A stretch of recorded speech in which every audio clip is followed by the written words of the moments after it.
Everyone.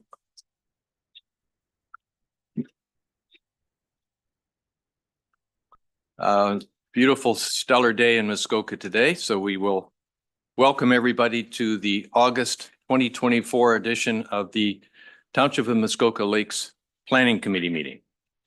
I'm calling the meeting to order at 9 o'clock and verbally confirm that we have all members of committee present. We also have the CAO and planning staff members and our deputy clerk present. The public agenda was invited through the township email, as always. Today's meeting is being live streamed and recorded on the Township of Muskoka Lakes website and YouTube channel. And by participating in the open public meeting today, you are consenting to your image, voice, and comments being recorded and posted online.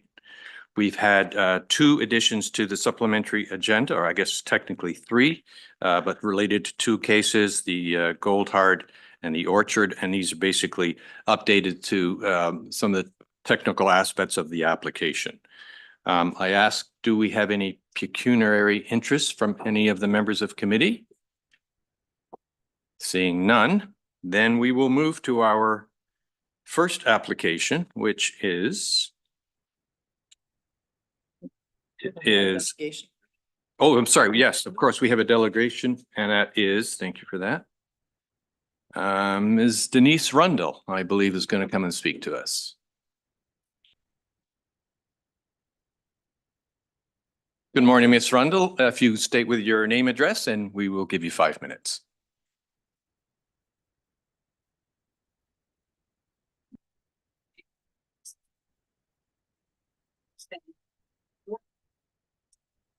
And your address? Road, unit number 8. Thank you, Mr. Chair and committee members. I know you have a heavy agenda today, so I'll try to keep it to my 5 minutes. I'm actually here to talk to you about the privately owned open space zone category in your zoning bylaw. The open space zone generally applies to very large vacant open tracts of land well beyond the developed perimeter of our lakes and other habitable areas. This zone category permits uses such as agricultural, conservation, forestry, open recreation uses, wayside pit and quarry, but it also includes a hunt camp. The hunt camp in the bylaw is defined as a building occupied not more than 14 days a month, total 60 days a year, and specifically states that a hunt camp shall not be used as a dwelling unit. We all have an understanding of what a seasonal hunt camp is and how it's used, and I believe the bylaw envisions this use in the undeveloped areas of our township. However, I think we've encountered a problem where the privately owned open space zone meets a waterfront residential zone. And here I'm going to give you an example. We have waterfront residential properties around the south perimeter of our lake accessed by Cranberry Road from Medora Lake Road. Cranberry Road eventually splits into two private rights of ways, with cottages fronting onto the lake. Beyond the right-of-way, on the opposite side of the 40-foot wide right-of-way, we have privately owned open space zoned lands. And they're privately owned by individuals who we know around the lake and we socialize with. So it makes this topic a little uncomfortable. Because that open space zone on the other side of the right-of-way permits a hunt camp, and the township has now issued a building permit for such, opposite other cottages which front onto the lake, we now have a building which has a basement and a main floor, 2 bedrooms, kitchen, indoor bathroom, insulated for 4-season use, serviced by a full septic system and hydro, a hot tub installed on the very edge of a creek which is zoned environmental protection, a permanent trailer for the storing of heavy equipment and vehicles for business use, and accessed by the same private 40-foot wide dirt right-of-way of 20 other cottagers which front the lake. In the opinion of many, this building has been constructed and serviced for potential year-round use as a dwelling unit, well beyond the standard and expectation, I believe, envisioned by the zoning bylaw for a hunt camp. The concerns we have are as follows. The township has no ability to refuse a request for a building permit for a hunt camp on privately owned open space zoned lands abutting existing residential uses because the bylaw in fact permits a hunt camp. The bylaw, however, only regulates the length of time of use of that building. There's no way for your bylaw enforcement officers to be able to ensure compliance, and nor does the township have the resources to do so. The onus is now on the immediate neighbors to effectively monitor, police, document occurrences to ensure compliance with that limited definition of a hunt camp in your zoning bylaw. Furthermore, there are no restrictions to regulate the size, the height, building setbacks of a hunt camp. So effectively, the building across from these other cottages could be unlimited in size. There are other privately owned open space zone parcels of land within the immediate vicinity abutting these residential waterfront cottages across the right of way. And we're concerned that the issuance of the building permit, which was rightly done, is going to be setting a precedent for other similar buildings which have potential for year-round use, using the words hunt camp for building permit purposes. There was no opportunity for the municipality or the township to refuse that building permit being opposite other residential. Of even greater concern now is that if this little open space privately zoned or privately owned open space parcel of land gets sold to a person or a group of legitimate hunters, we've just introduced and allowed guns on our very small lakefront community. Remote as that can be, you never know, it can in fact happen.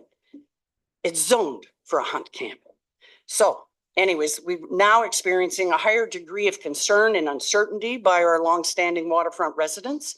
I felt compelled to bring this to your attention at being planning committee because this is the second time I have encountered an individual who wishes to install a hunt camp, knowing they're not hunters, because I do know the individuals, on a privately owned open space zoned parcel of land. Only this one that's been issued the permit is within eyesight of the lake, opposite other cottagers who front onto the lake. Ms. Rundle, if you could wrap it up. Here. Yes, and that sets the precedent. That actually sets the precedent for second tier development around the perimeter of our lake.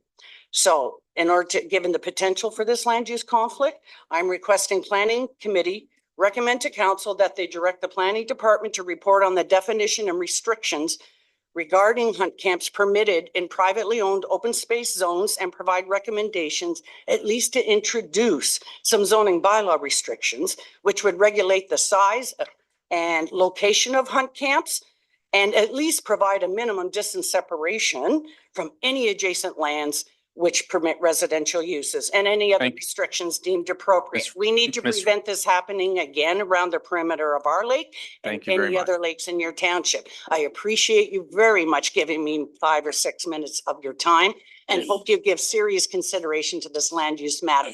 Have a good day. Thank you. We gave you 5, you took 6. All right.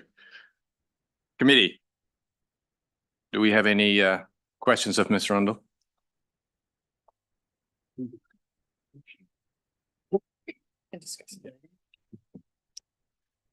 No questions? All right. Councillor Zavitz. Thank you. And through you, I would have a question of staff. Fair enough. And that question would be, in addition to the hunt camp designation, what other, what does that ride along with? What other designations are on that property in addition to hunt camp? It isn't just a hunt camp, I wouldn't think, in terms of the moniker of what is allowed zoning wise on that property. Or is it? Mr. Sharp. Thank you, Chair. I'm not actually familiar with the property itself. There were no property details or information provided with the delegation request, so I haven't researched it. I think the question was, though, what are other alloweds on other activities allowed on open space? I think Ms. Rundle listed them off, but perhaps you could confirm. Okay, yes, thank you for clarifying. Through you, Chair. The permitted main uses within an open space private zone are agricultural uses, conservation, forestry operation, a hunt camp, open space recreation, and a wayside pit or quarry. Any other questions from committee? Let me see now. You both have a question. I'll take the first guy first. Thank you, Chair, and through you to staff. Would you please remind committee what the restrictions would be on to build on an OS2 property? As far as the delegate mentioned the size and the setbacks, but can you? Mr. Sharp. Through you, Chair. Yes, I can confirm that a hunt camp does have a specific definition. It's defined as shall mean a building occupied not more than 14 days in any month and not more than 60 days in any 12-month period and used solely for the purposes of accommodating hunters. A hunt camp shall not be used as a dwelling. The specific provisions within the OS2 zone within the bylaw state that a maximum of 2 hunt camps are actually permitted, not just 1, but 2. And the maximum gross floor area of each hunt camp is 1,000 square feet. And again, it identifies specifically that a dwelling is not permitted to be used as a hunt camp is not permitted to be used as a dwelling unit. Thank you. Councilor Robert. And thank you, Mr. Sharp. Then I'm going to assume because or state that I would believe that our building department would have ensured that any building on this property would have been compliant with all building code and township. So anything that's the hot tub and everything is all compliant. Mr. Sharp. Through you, Chair, I can't speak to the specific details of the property, whether or not a building permit has been issued or not. I'm hearing from Miss Rundle that the hot tub may be within an EP1 zone. Again, depending on when it was built or when it was installed. Hot tubs aren't permitted in an EP1 zone. It doesn't sound like it was a legal non-complying situation, so it's certainly something that we could discuss with the building department and bylaw enforcement staff, and they can follow up on it if they haven't already been involved. Thank you. Committee, Councilor Edwards. Thank you very much. I think this is one thing maybe that we could address in the zoning bylaws that we're looking into, and people should be aware of that. But maybe we could check to see that it is just 1,000 square feet. I think you said it's a hunt camp. That's one thing rather than a large building. If they put a basement in, is that counted as space as well? If it's a finished basement? So it could be 2,000 feet? Mr. Sharp. It'd ultimately come down to the definition of gross floor area in the township's zoning bylaw. And the building department would have reviewed that had a building permit being applied for and confirmed that it complied with the zoning bylaw. And with respect to the suggestion that considerations related to hunt camps and OS2 zone properties be considered as part of the comprehensive zoning bylaw update that is underway, we're intending to have our first meeting of the project steering committee in September. And certainly I can advise the consultants that this is something that can be looked at or considered as part of the update. Thank you. Councilor Edwards. Yeah, thank you. So if we have a meeting, will it, when we do the public meetings, I'm sure, and that Ms. Rundle would like to make a presentation at that time, and if she could leave her information, you could let her know. Through you, Chair, yes, certainly. Absolutely, we can certainly involve the Lake Association and the delegate. Thank you. Very well. Any other questions or suggestions from committee? Ms. Rundle, thank you very much for your presentation. All right, committee. Our first item is number 7C1, which is zoning bylaw. It's a concurrent bylaw amendment and consent application is ZBA 26/24. And I guess, and it's B 18/19/2024 ML is the consent. So, and that is Ms. Crowder.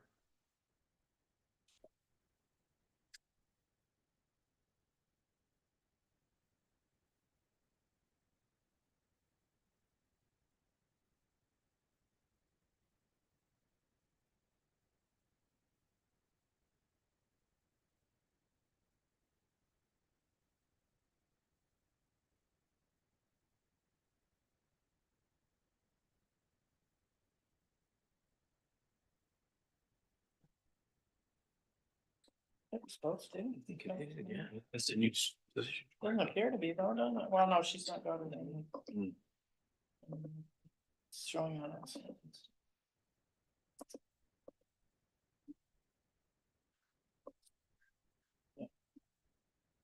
don't know if you can see that, and it's quite dark. And so, you know, you have three very long resolutions. Yeah, so there's four resolutions. Maybe I do make the same suggestion that we did the name change. Remember yesterday when we had a big line? Did you, I didn't Oh, hear yeah. that, but, yes, of course you can do that. Yeah.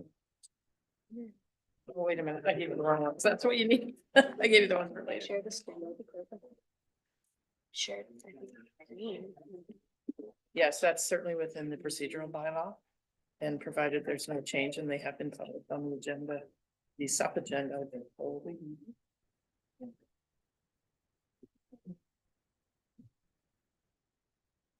Yeah, so they've been published on that supplementary agenda as they are stated there. This was what they added, I think, to the original. So the first one is, you're just gonna.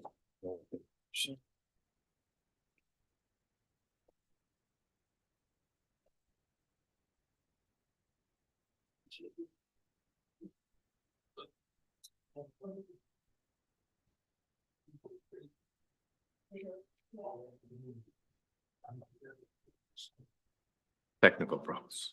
Put a stop on the clock. That's hard for them. Shh. They're trying, stop.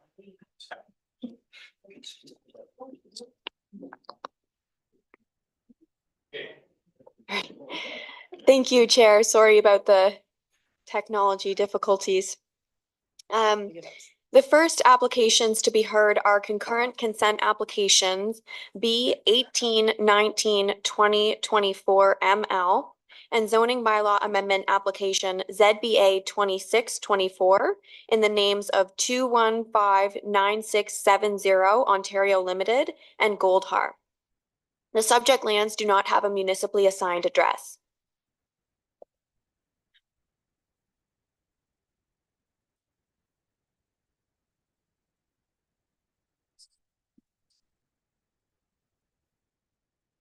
I think we're going to try having a team member share the presentation. It's not moving when I'd like it to. Ms. Crowder, did you get your new computer? Yeah, I did.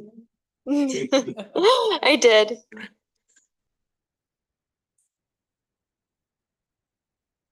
Sorry. It's like she's. There we go.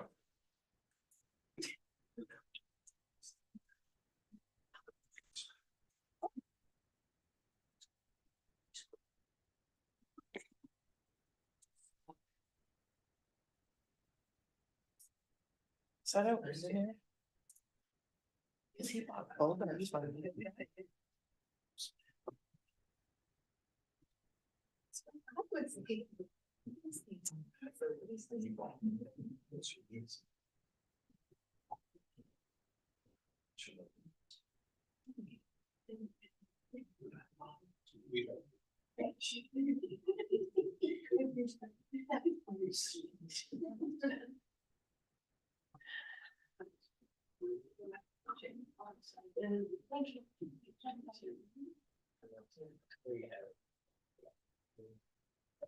Sorry about that.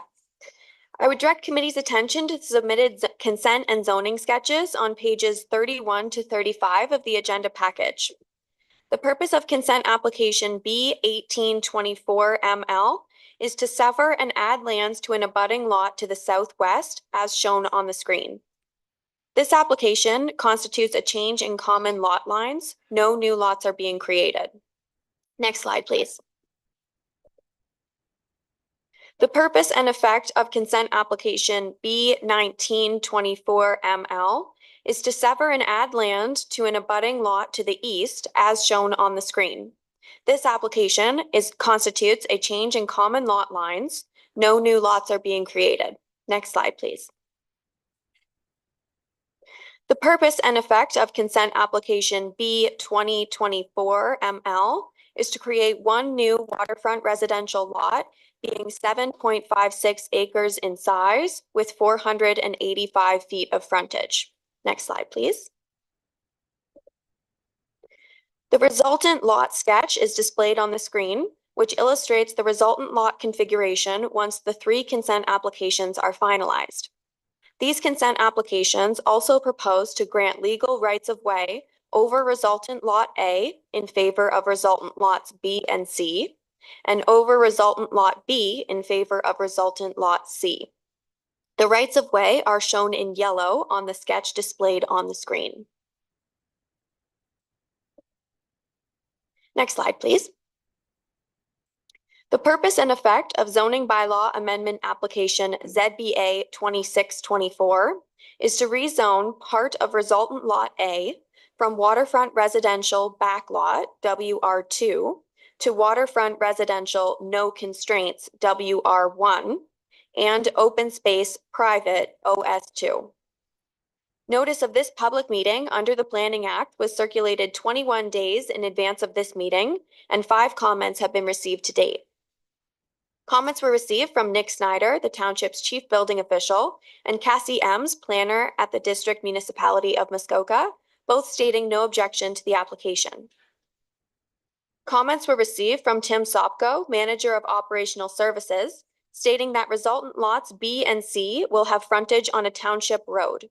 As such, creation of the lots will result in the ability of the lots to obtain entrance permits.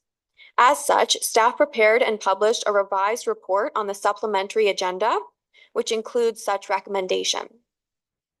Lastly, comments were received from Douglas Holland, the township's fire prevention officer, stating that the calculated fire response time is 23 minutes and 41 seconds based on the average shoot time of the fire department in the last 36 months, and a travel distance of 16.5 kilometers from the fire station. This response time is outside of the NFPA rural response time objective of 14 minutes. When response is outside of the rural response time objective, it is prudent to subject developments to additional design requirements beyond the minimum in the building code, potentially including fire sprinklers, increased spatial separations, and building materials of higher fire resistance ratings. As construction will be occurring on the property, we encourage pre-planning with the fire department concerning fire risks during this vulnerable phase of development. The Fire Smart Homeowner's Manual should be consulted to understand how treatments to the property influence wildfire spread. Next slide, please. As detailed in the staff report, the intent of the proposed OS2 zoning is to prevent any potential for the appearance of a second tier of development. Though staff are supportive of the proposed rezoning, we recommend that the area to be rezoned open space be enlarged as shown on the screen. Further, staff recommend that the bylaw be revised to restrict the permitted uses within the OS2 zone to prohibit agricultural uses, forestry operation, hunt camp, and wayside pit or quarry. Next slide, please. Staff have prepared a detailed report for committee's consideration and have recommended the following: that consent application B 1824 ML 2159670 Ontario Limited be approved, subject to standard conditions of consent. That consent application B 1924 ML GOLDHAR, be approved, subject to the finalization of consent application B 1824 ML prior to B 1924 ML. That resultant lot B of consent application B 1924 ML be made subject to site plan control for future development. that a rezoning be approved to partially rezone retained lot B in consent application B 1924 ML to waterfront residential WR1 and open space private OS2, and to prohibit agricultural uses, forestry operation, hunt camp, and wayside pit or quarry, and standard conditions of consent. Staff recommend that consent application B 2024 ML 2159670 Ontario Limited be approved, subject to the finalization of consent application B 1924 ML prior to the finalization of B 2024 ML and standard conditions of consent. Staff have further recommended that zoning bylaw amendment application ZBA 2624 GOLDHAR be approved, subject to a revision in the bylaw to enlarge the location and extent of part of retained lot B in consent application B 1924 ML to be rezoned to open space private OS2, and subject to a revision in the bylaw to restrict the uses within the OS2 zone to prohibit agricultural uses, forestry operation, hunt camp, and wayside pit or quarry. Staff have no further comments at this time and are happy to answer any questions from committee. Thank you. Thank you very much, Ms. Crowder, for explaining that fairly complex series of applications. Is the applicant's agents, I presume they're online? Good morning, council. My name is Jack Lorenz, with the Conan Group 3, Armstrong Point Road, Portland, Ontario, P0B1J0. As always, thank you, Emily, especially with this application. It's very complex with a lot of additions and subtractions.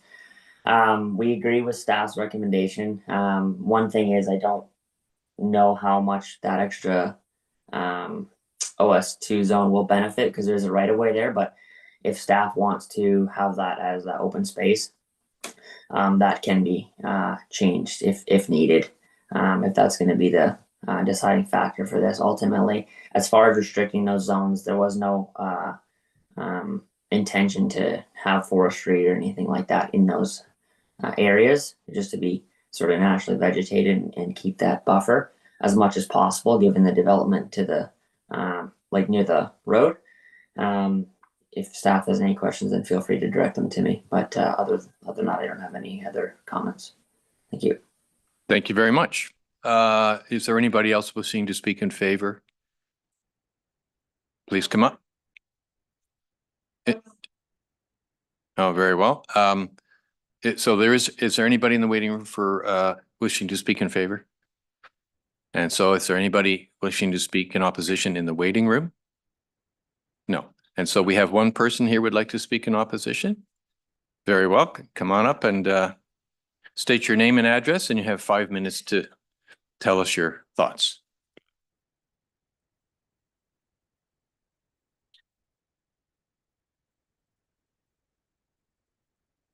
On those maps, Russell Road 3 is the whole back end of my property. I own the old Fry Farm, 200 acres, and then we ended up buying 26 acres, which extended our property right over in behind GOLDHAR's property. This is a David and Goliath story. I've been living there almost 40 years.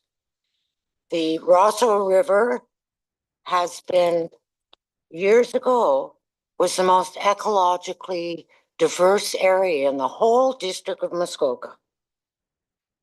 My focus as a landscape architect is to protect the wildlife, the waterfront, the forests, our native animals.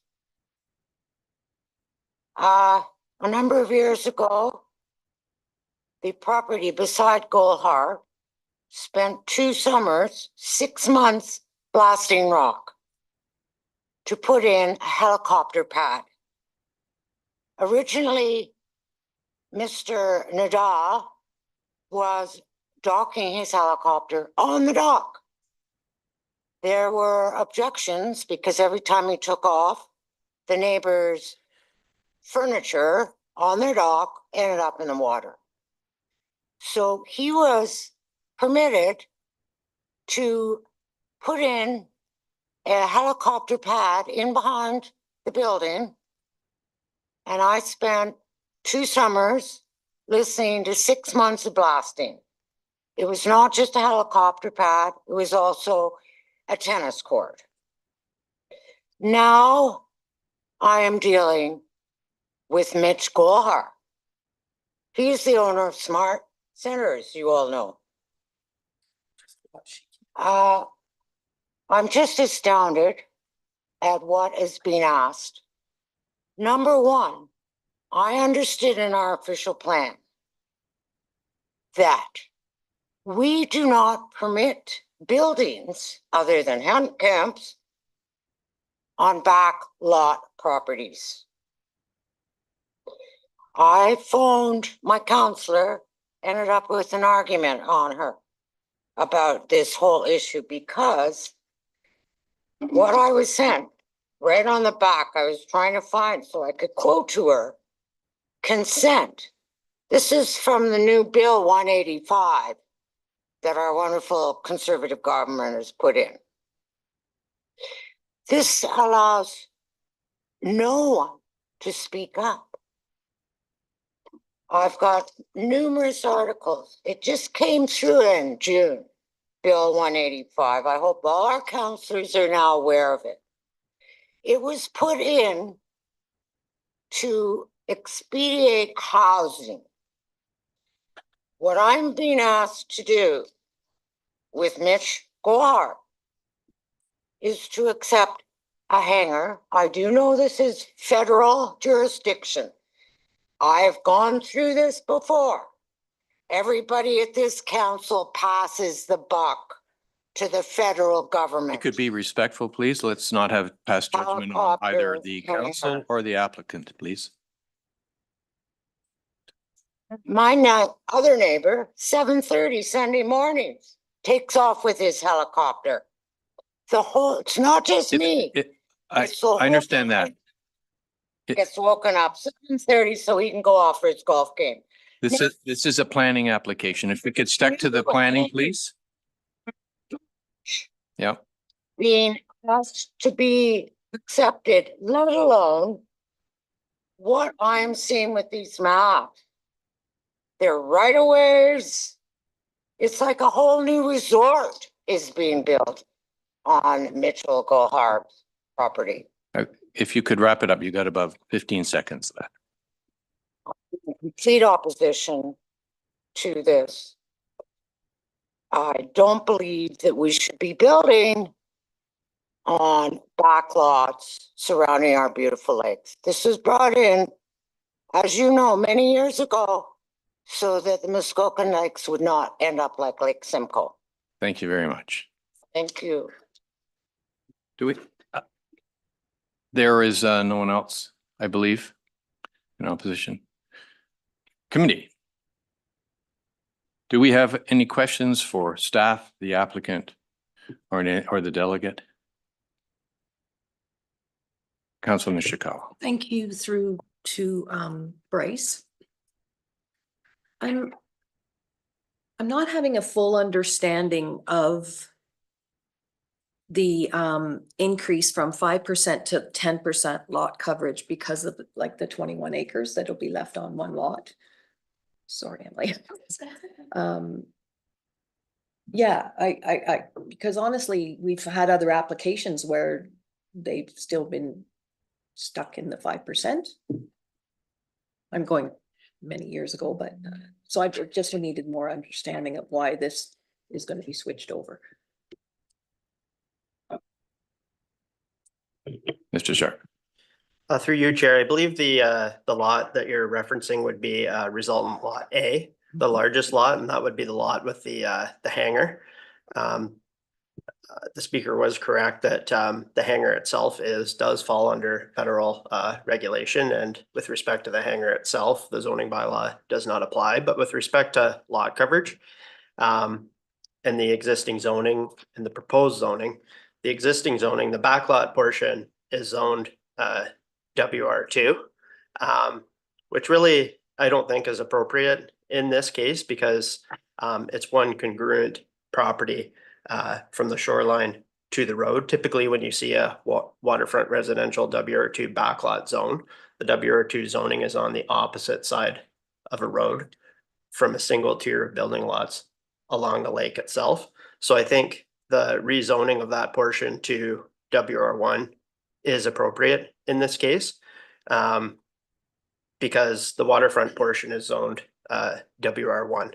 We are also proposing OS2 zoning sort of as a belt in the middle of the lot. And that just, I think, provides a bit of a buffer to prevent the appearance of two tiers of development that may be viewed from the water, and provides a little bit of protection for resultant lot B. But with respect to lot coverage, as you know, lot coverage calculations, there's two calculations. There's one that's done over the area of the entire lot, and there's one that's done within 200 feet from the high water mark. So any buildings that fall within 200 feet from the high water mark have to comply with 10% of the area within 200 feet. Over the entire lot, the lot coverage is still per 10%, but it's based on the entire lot. So it sort of evens the playing field a little bit for properties that are quite large, such as this. And if you've maxed out your lot coverage within 200 feet, it forces buildings further back from the high water mark where they'll be less visually intrusive. So hopefully that helps answer your question. It is quite technical and a little bit complicated, but I'm happy to elaborate or provide further input if needed. Thank you. Councillor Nishikawa and then Councillor Kent. Well, thank you for that explanation, but it really didn't quite address again how we went. I mean, I don't know why we have to go from 5% to 10%, honestly, with the large amount, like why we're reducing it down. And I don't even know of an example that we could use that we do this on a regular basis. So, Mr. Sharp.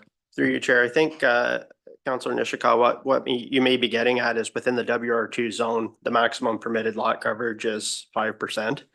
With the rezoning of that portion to WR1, it would be 10%. But on such a large property, even 5% lot coverage within that WR2 zone is going to be quite significant. So, you know, certainly if you don't want to rezone the backlot portion from WR2 to WR1, you know, it's not a requirement if council doesn't want to go down that road. I think staff just felt that it made the most sense from a planning standpoint. Thank you. Councillor Kent. Thank you. And through you, I guess, to Bryce. I don't understand, and this is probably just I don't know the law. Do we have absolutely no ability as a township to regulate hangars? You're saying it literally just, we have to say yes to whatever the federal government says? They can plop it down within X amount of feet from the lakeshore? Like none of our rules apply, even in how they implement it? Mr. Sharp. Through you, Chair, yes, that is correct. An aerodrome falls under federal regulation, federal legislation, and those requirements override the zoning bylaw. Mr. Sharp, does that include coverage? So if they build a large hangar, do they have to comply to? The zoning bylaw does not apply to aerodromes. So to the building itself, the zoning bylaw does not apply. So they could build it within 50 feet of the water? really. They could do anything. Sorry, Mr. Sharp. Through you, Chair, they would need to meet whatever the federal requirements are. I'm not an expert with respect to, you know, specifically what those federal requirements would be. All I know is that the zoning bylaw doesn't apply. It's not regulated by zoning. Councillor Roberts. Follow-up. One follow-up. Yeah, an aerodrome means that you can put a building in and you can have as many as you want planes coming in and out, small planes, big planes. I mean, I just don't know the rules. Mr. Sharp. Through you, Chair, my sense is it likely through this federal legislation that it's quite likely quite strictly regulated on what types of aircraft can be flying in and out, and you know, all of those types of considerations. Again, I'm not an expert with respect to those regulations. But this has, come up in the past. It does happen from time to time. We have seen aerodromes. My understanding is that it's just the building itself, that's not regulated by the zoning bylaw.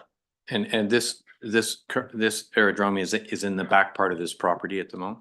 That's where it is? That is correct, yep. Thank you. Councillor Roberts, and then Councillor Mazin.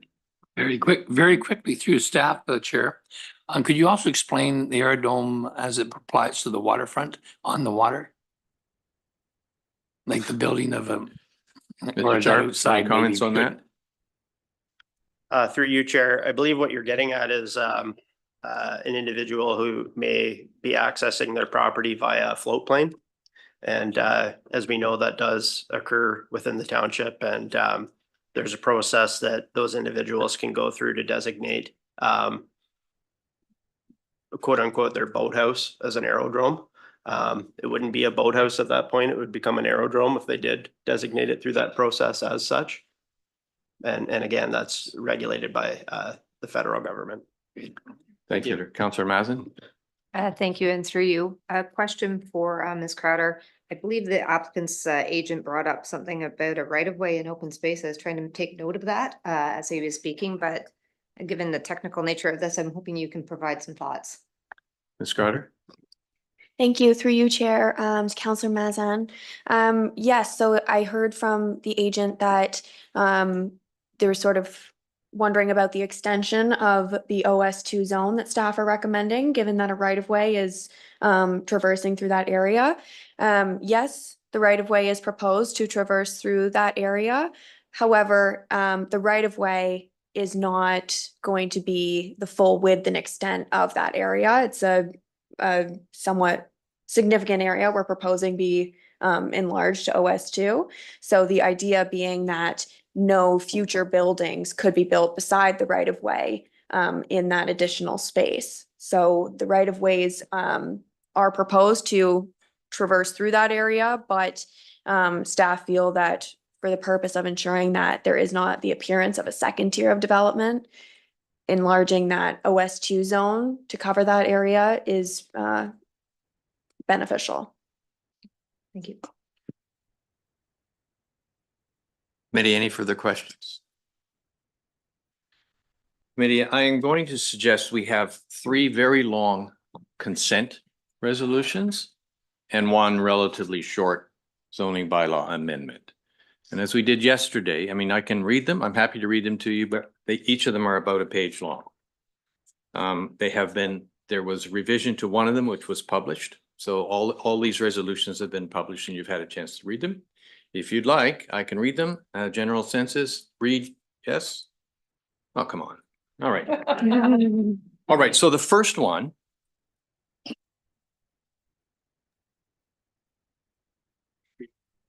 I'm just. Sorry, Folks. committee, if I may, I've got one point. Yes, fair. Go ahead.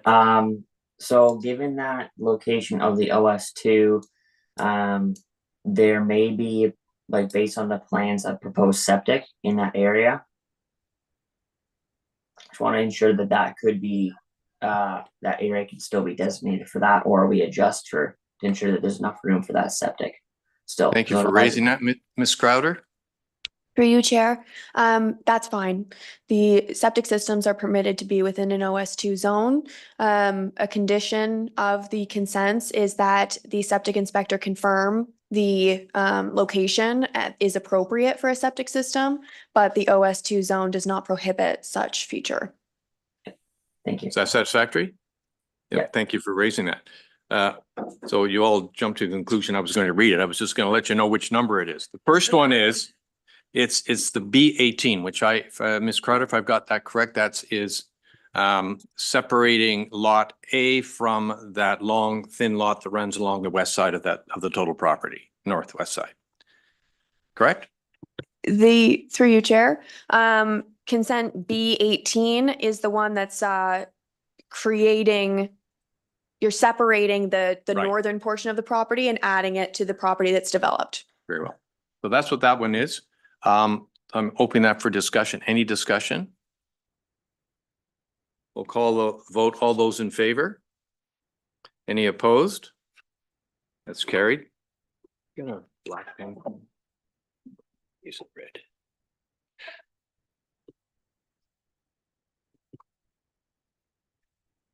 Second one is number 19, which I got this right. It's taking a portion of the newly created lot, moving it to the one on the east.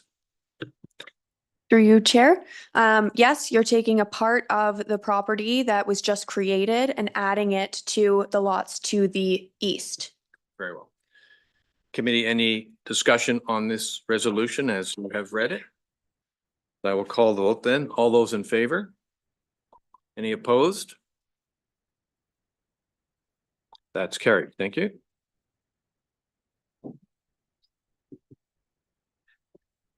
And the third and final one is number B20, which is taking the just created lot and adding it to the lot on the east. Am I correct on that?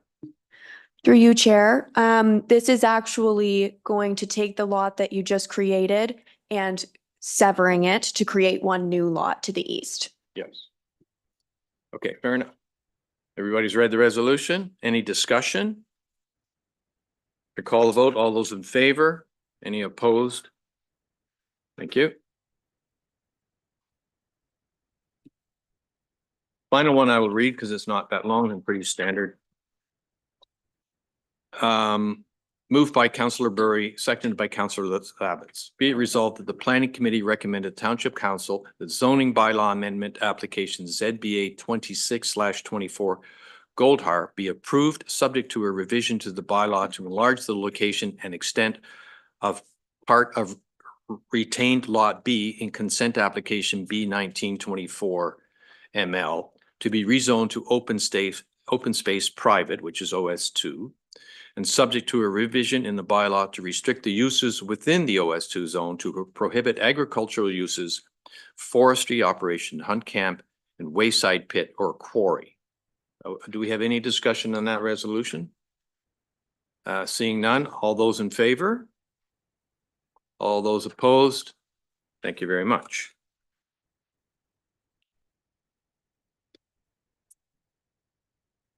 The next item on our agenda is another comprehensive, or sorry, consent application, B2424 ML ZBA 2824 Orchard, and this is Miss Beamish.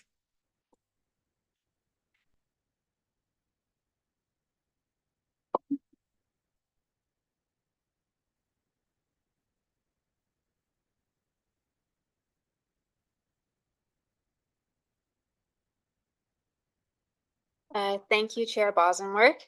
The next applications to be heard are concurrent consent application B2424 ML and zoning bylaw amendment application ZBA 28/24 in the name of Orchard. The subject lands are known municipally as 1028 Medora Lake Road. I would direct committee's attention to the submitted consent and zoning sketches on page 24 of the supplementary agenda package. The purpose of consent applications B24 ML and ZBA 2824 are to create one new rural lot being 16 acres in size with 727 feet of frontage on Medora Lake Road, and to provide exemptions to permit the creation of an additional lot on rural lands and to repeal bylaw 2004-134. Notice of this public meeting under the Planning Act was circulated 21 days in advance of this meeting, and 5 comments have been received to date. Comments were received from Nick Schneider, the Township's Chief Building Official, Tim Sopko, the Township's Manager of Public Works, and Cassie Ems, Planner at the District Municipality of Muskoka, all stating no objection to the application. Comments were also received from Matthew Irving, Township Septic Inspector, stating that the final site sketch should indicate the location of each respective septic system and the setback distances to the proposed severance line.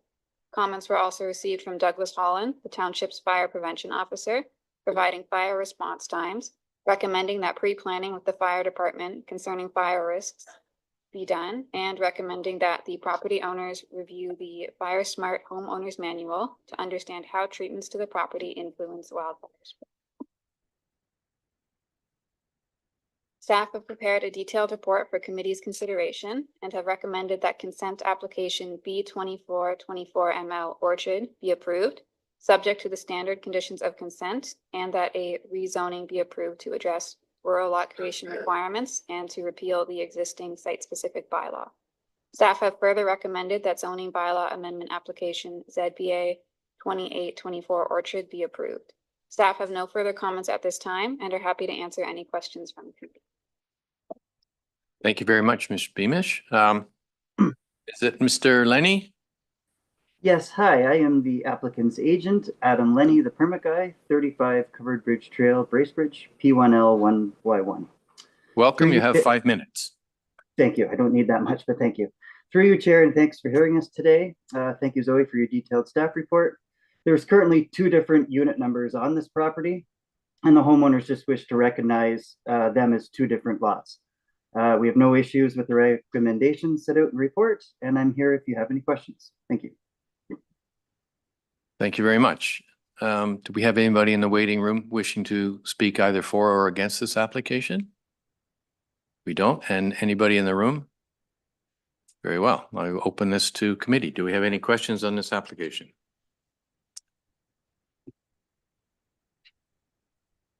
Very well.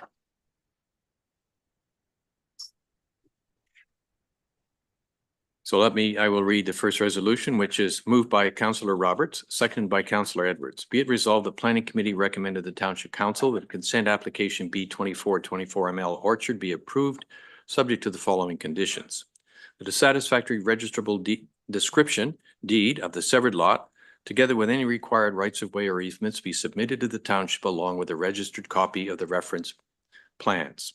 The confirmation be received from the Township that the retained and severed lots are satisfactory for on-site sewage disposal and that any problems identified with any existing sewage system be corrected to their satisfaction, and that a rezoning be approved to address rural lot creation requirements and to repeal the existing specific bylaw. Committee, any questions, any comments, discussion? Seeing none, I call the vote. All those in favor? Opposed? Thank you.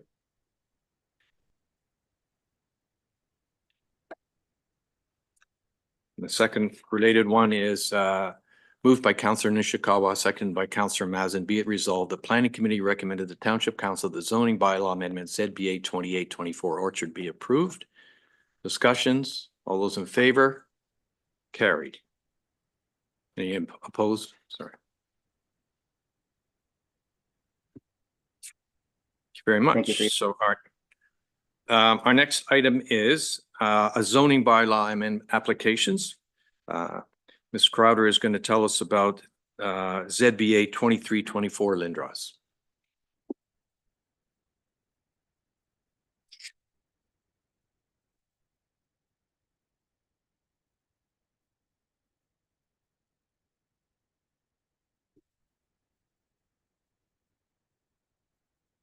Thank you, Chair Bosenworth. The next application to be heard is zoning bylaw amendment application ZBA 2324 in the name of LINDROS. The subject lands are known municipally as 1230 Purdy Road. Next slide, please. I would direct committee's attention to the submitted zoning sketch on page 87 of the agenda package. The purpose of zoning bylaw amendment application ZBA 2324 is to recognize an as-built sunroom addition to an existing dwelling and to recognize the as-built redevelopment and enlargement of a sleeping cabin. Next slide, please. The requested exemptions are summarized in Table 1 of the staff report and were included in the circulation materials. Exemptions A and D seek to recognize the as-built sunroom addition to the existing dwelling.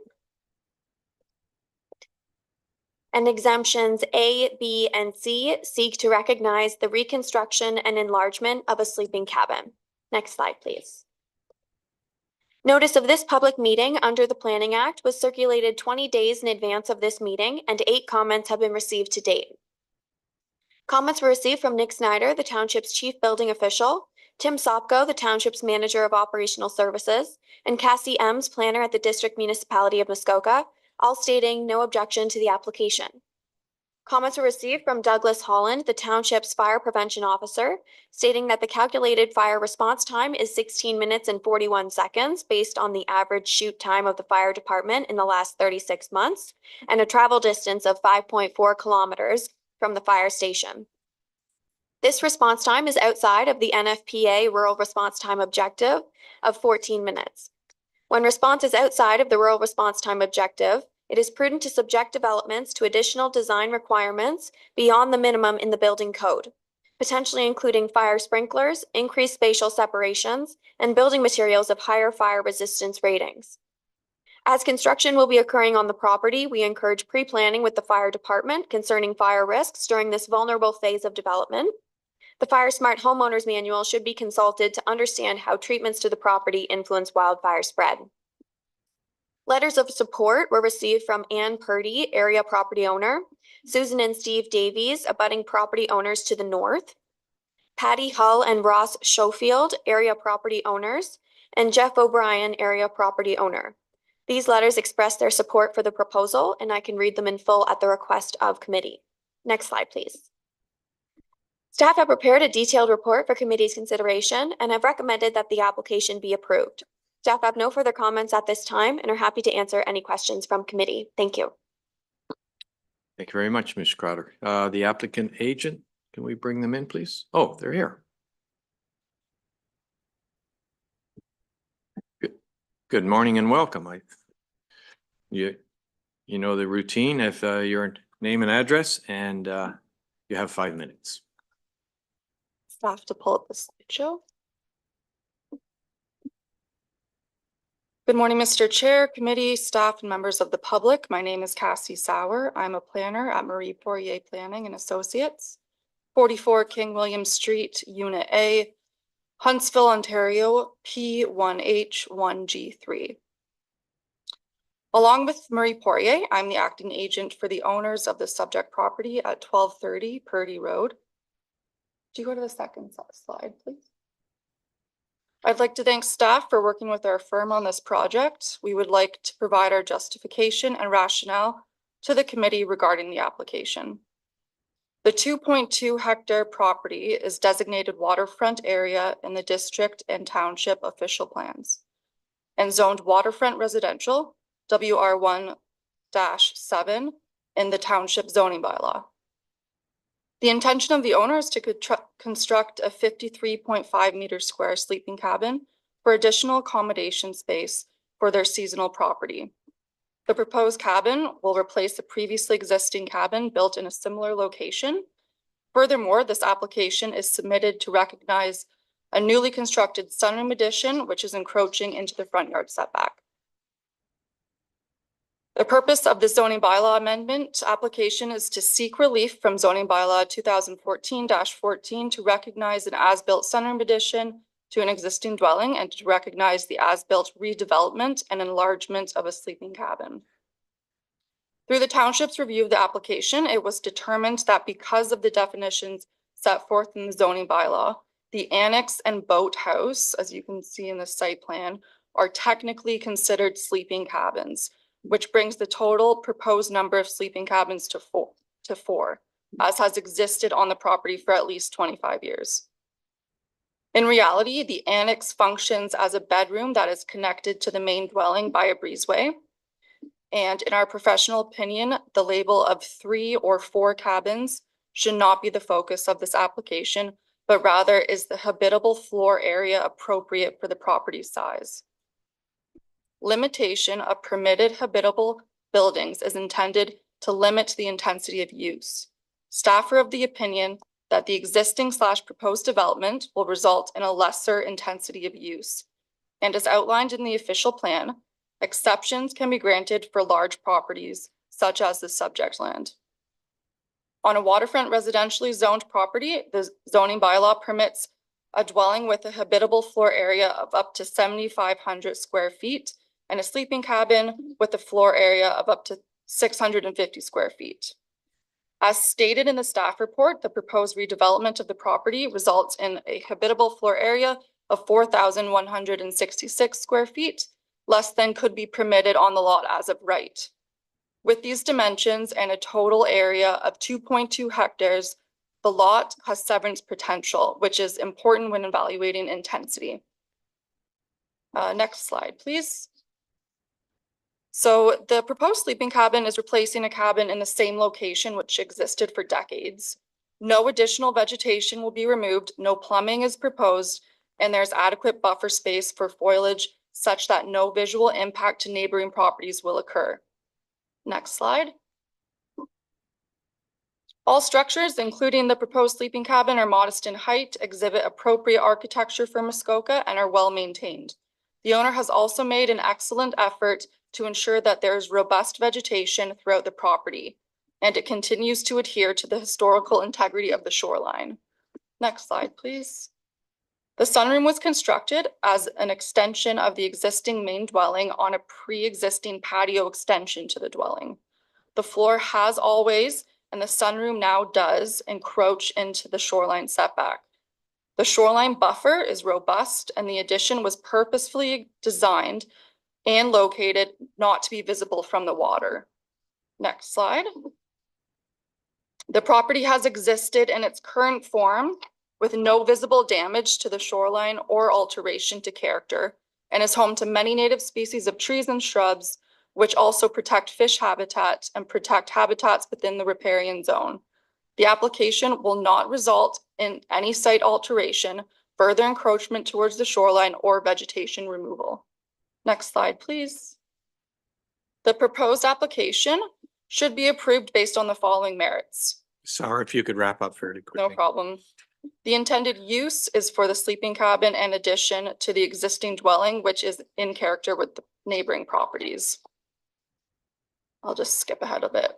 I just want to reiterate that the point that this property is 5.5 times the size of the minimum requirement of 0.4 hectares, and therefore has a lesser intensity of use. In conclusion, the development is in character with the area and will allow for the most appropriate use of the subject lands. The zoning bylaw amendment meets the intent of the Provincial Policy Statement and Planning Act, generally conforms to the policies of the OP and ZBL, and as the proposal represents good planning, we respectfully request that the rezoning application be approved. Thanks for your time. Thank you very much. Do we have any anybody in the waiting room to speak in favor of or against? None. Is there anybody in the room wishing to speak in favor or against? Thank you very much, Ms. Sauer. We will call on you if we have any questions. Committee, let me open it up for questions. Going once. Very well. No questions. Okay. I will read the resolution. Moved by Councillor Zavitz, seconded by Councillor Roberts. Be it resolved, the Planning Committee recommended Township Council that the zoning bylaw amendment ZBA 23/24 LINDROS be approved. Any discussion? All those in favor? Any opposed? Thank you. That's carried.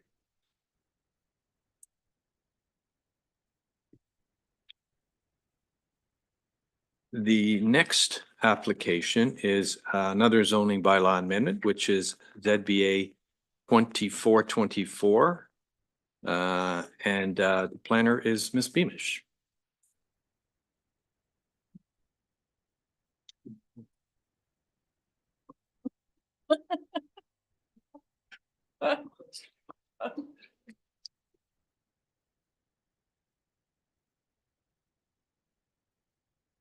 Can't win.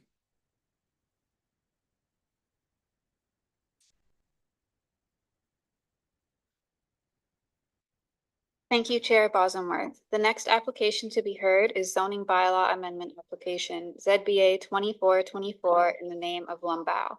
The subject lands are known municipally as 1027 Wonder Beach Road. I would direct committee's attention to the submitted zoning sketch on page 184 of the agenda package. The purpose of zoning bylaw amendment application ZBA 24/24 is to permit the construction of a dwelling with an attached sun deck on an undersized lot and to deem the waterfront and backlot parcels as one lot for planning purposes.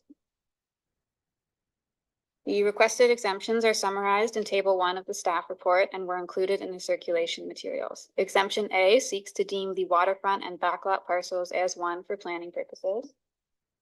Exemptions B and C seek to permit the construction of a dwelling with an attached sun deck on an undersized lot.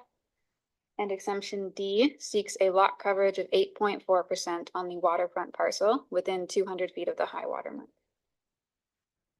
Notice of this public meeting under the Planning Act was circulated 20 days in advance of this meeting, and 5 comments have been received to date. Comments were received from Tim Zapko, the Township's Manager of Operational Services, stating no objection to the application. Comments were received from Nick Schneider, the Township's Chief Building Official, stating that the location indicated for the sewage system does not comply with the minimum building code required setbacks from the property line, 9.8 feet, structure 16.4 feet. The building envelope indicated does not comply with the minimum building code required setbacks from overhead conductors of 15.7 feet. Comments were received from Cassie Ems, planner at the District Municipality of Muskoka, stating that the district would not be opposed to the application, provided that 1, a letter from a qualified septic inspector be submitted to the satisfaction of the Township of Muskoka Lakes that identifies a suitable location for an on-site sewage system and appropriate on-site phosphorus mitigation measures. And 2, that appropriate development control techniques be used to implement any recommendations from the above requirements. Comments were also received from Douglas Holland, the Township's Fire Prevention Officer, stating that the calculated fire response time, that the property is outside of the rural response time objective, and therefore it is prudent to subject developments to additional design requirements beyond the minimum in the building code, potentially including fire sprinklers, increased spatial separation, and building materials of a higher resistance rating. As construction will be occurring on the property, they encourage pre-planning with the fire department concerning fire risks during this vulnerable phase of development. The Fire Smart Homeowners Manual should be consulted to understand how treatments to the property influence wildfire spread. A letter of objection was also received from Jean McUrchin, owner of the abutting southerly property, 1025 Wonder Beach Road, stating that 3 Mile Lake is currently overdeveloped, that the proposed development will potentially have negative impacts on the natural environment, lake quality, and cottage ambiance, and that the approval of the application may set a precedent for further development on undersized lakefront lots. Staff have prepared a detailed report for committee's consideration and have recommended that the application be deferred so that public and agency comments can be received. Staff have no further comments at this time and are happy to answer any questions from the committee. Well, thank you very much. So the applicant's agent is Ms. Markham, I believe, and is she in the waiting room?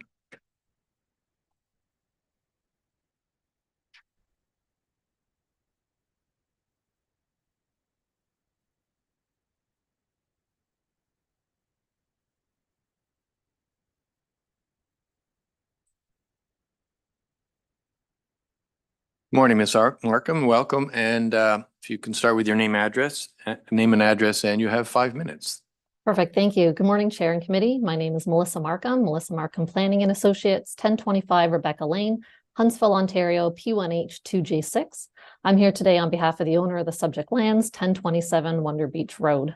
I would like to thank staff for working with us on the application, in addition with the District of Muskoka planning staff. We're aware of the recommendation in the staff report seeking deferral of the application for additional materials.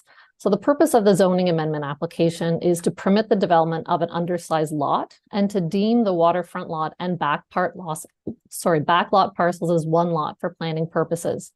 As you heard, the effect of the application would be to allow for the development of the subject lands with a dwelling and a sun deck, which is well below the overall lot coverage for the total property, which is about 5.9%. However, seeking relief to permit a lot coverage of 8.4% within the first 200 feet of the high water mark. The application is essentially seeking to permit a 747 square foot dwelling, and there are 8 square feet of a shed from the southerly abutting property owner that are included on the subject lands, and they've been taken into account in the 8.4% lot coverage.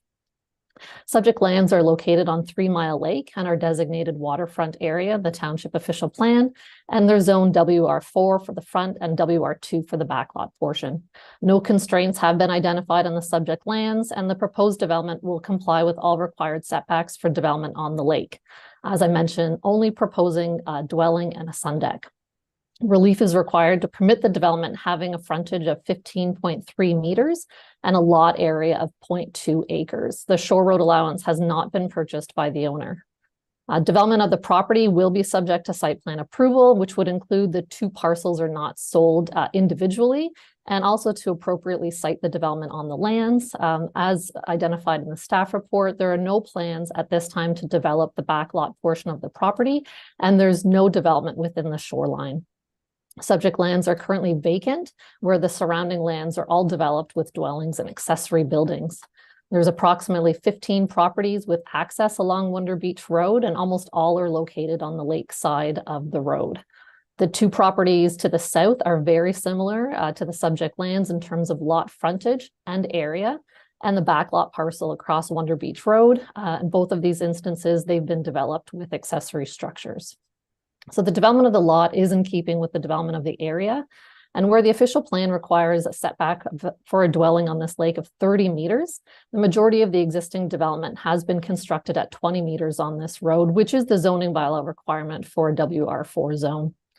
The lands, once again, are on 3 Mile Lake on an existing lot. No new lot is being proposed through the application. We're aware that district staff has requested a letter from a septic installer, which identifies an appropriate location for the on-site sewage system and phosphorus mitigation measures. The owners are aware of the requirement in the comments provided in the township with regards to the setback of the septic and the overhead hydro lines. The owners are looking to work with the septic installer to provide for an appropriate location, and also to work with township staff with regards to the setbacks to the hydro lines. We're aware of the request of staff for the deferral of the application for this additional information, and we're here recognizing the deferral and working with staff to bring us forward to a following planning committee meeting. Thank you very much. I'm here for any questions. Thank you. That was very efficient. Thank you very much. Do we have anybody else wishing to speak in favor? And anybody in opposition? Do we have anybody in the room in opposition to this application? If you could come up to the podium and give us your name and address, and then you can say what you have to say. Is there a mic on? If you could just help her. No, but the public has to hear you. Okay, I just want to know what happens to the road if that's made one property. Mr. Sharp or Ms. Because the road goes right through there, and Yep. if makes it one property, what happens to that road? We've maintained that road. I just want to know what happens to it. Very well. Ms. Crowder, could you answer the question? Or Because Mr. then Sharp? we'd be going through his property. No, understand. We'll give you the answer. Through you, Chair.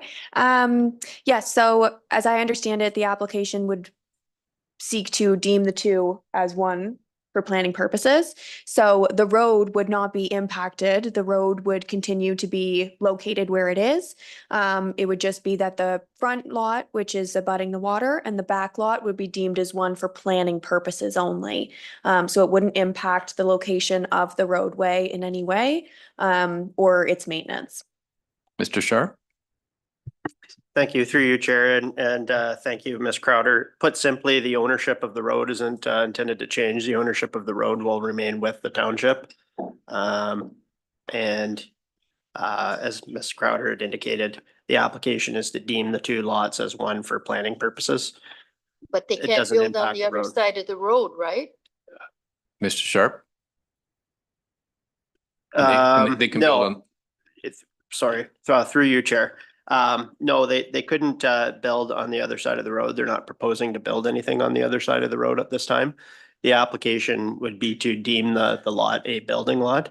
And all that's proposed at this time would be a dwelling and a sun deck. No other buildings or structures would be permitted as of right without first coming back for further approval from council. But there are others, my understanding is there are other properties in that area that do have buildings on the back lot. Is that right, Ms. Crowder, I think? I would need to perhaps look to Yes, Ms. there's buildings on the other side of the property, but it's not, they don't need a septic or anything. Correct. It's just Yeah. sheds. We're just trying to get you the information you need. So thank you for that. So Mr. Sharp, if the applicant at a later date wanted to build something, a shed on the back lot, it would require to come back to council. Is that correct?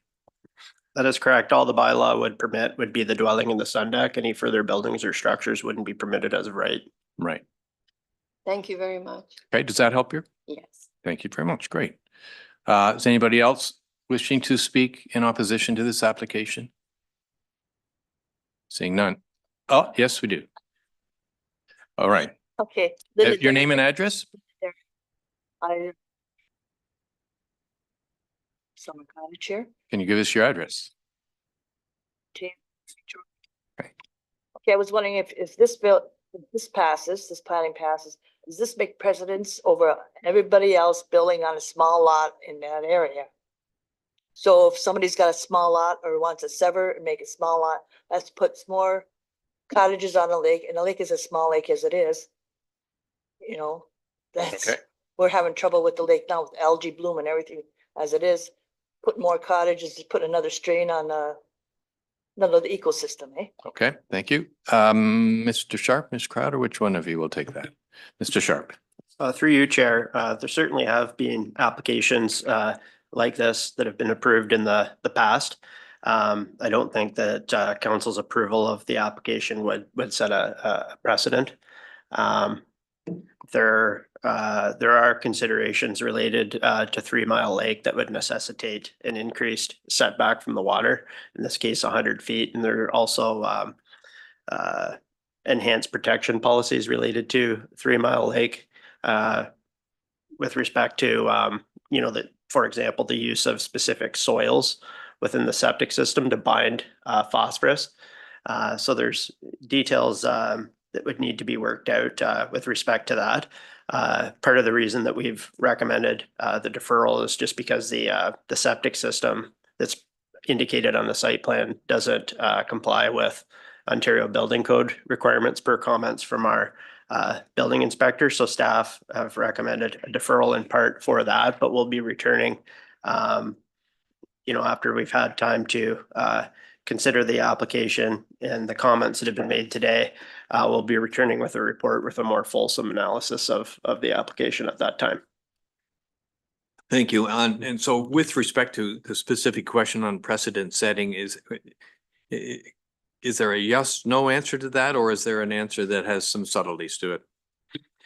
No, I don't. I think it's quite easy. Staff don't feel that the approval of the application would set a precedent. There are other small lots in the township on 3 Mile Lake.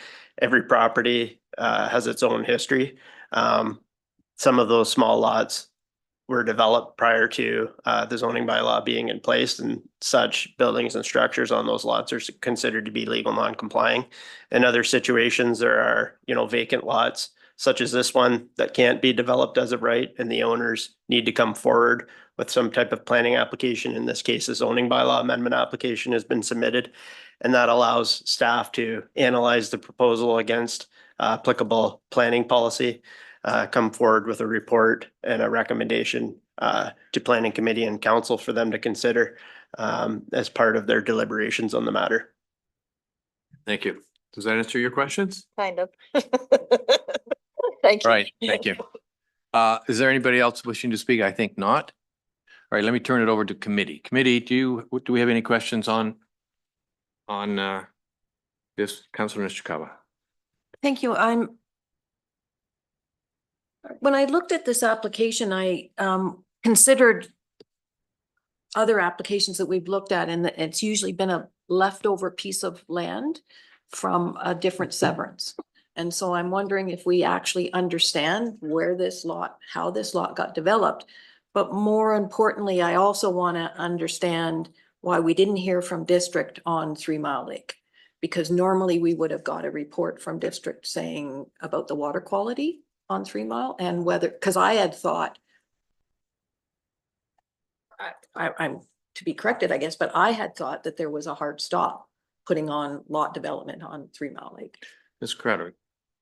Or Mr. Sharp. Thank you, through you, Chair. We can certainly look into how the lot came to be. My sense is that it's a historical lot, but certainly we can look into that. With respect to the district's comments, we did receive comments from the district, and they state that they have no objections, subject to some details being provided by a qualified septic inspector concerning the location of the septic system on the lot, the use of the specific soils, essentially details to cover off their enhanced protection policies. And those can be addressed when we, if a committee recommends that the application be deferred, we can come back with those details. There was another part of your, oh, right, with respect to the hard stop. No, there isn't a hard stop. It's just that there's added policies that apply, and those are those enhanced protection policies. I think there's a recognition in this case that the lot exists. So in this case, when we evaluate a proposal to develop it, that proposal has to conform with those enhanced protection policies that the district has put in place. Thank you. Mr. Sharp, is there a recreation carrying capacity limit on this lake as well? Thank you, through you, Chair. Yes, there is. However, as we had noted in our report, the recreational carrying capacity calculations that were done included undeveloped vacant lots. So it's already been incorporated and considered. Thank Very you. well, thank you. Councillor Mazin, you had a question? Thank you, and through you, and I'm trying to go back through this report. I recognize it's going to come back, so some of my questions are just for clarification. I think I'm reading from here that even if these two pieces of land are put together, deemed as one, that they would still be undersized as far as a building lot, like quite significantly. Is that correct? Through you, Chair. Yes, with the combination of the two lots, the lot would still be undersized. Okay, so could I have a couple supplementals then on Absolutely, this? yes. Yep.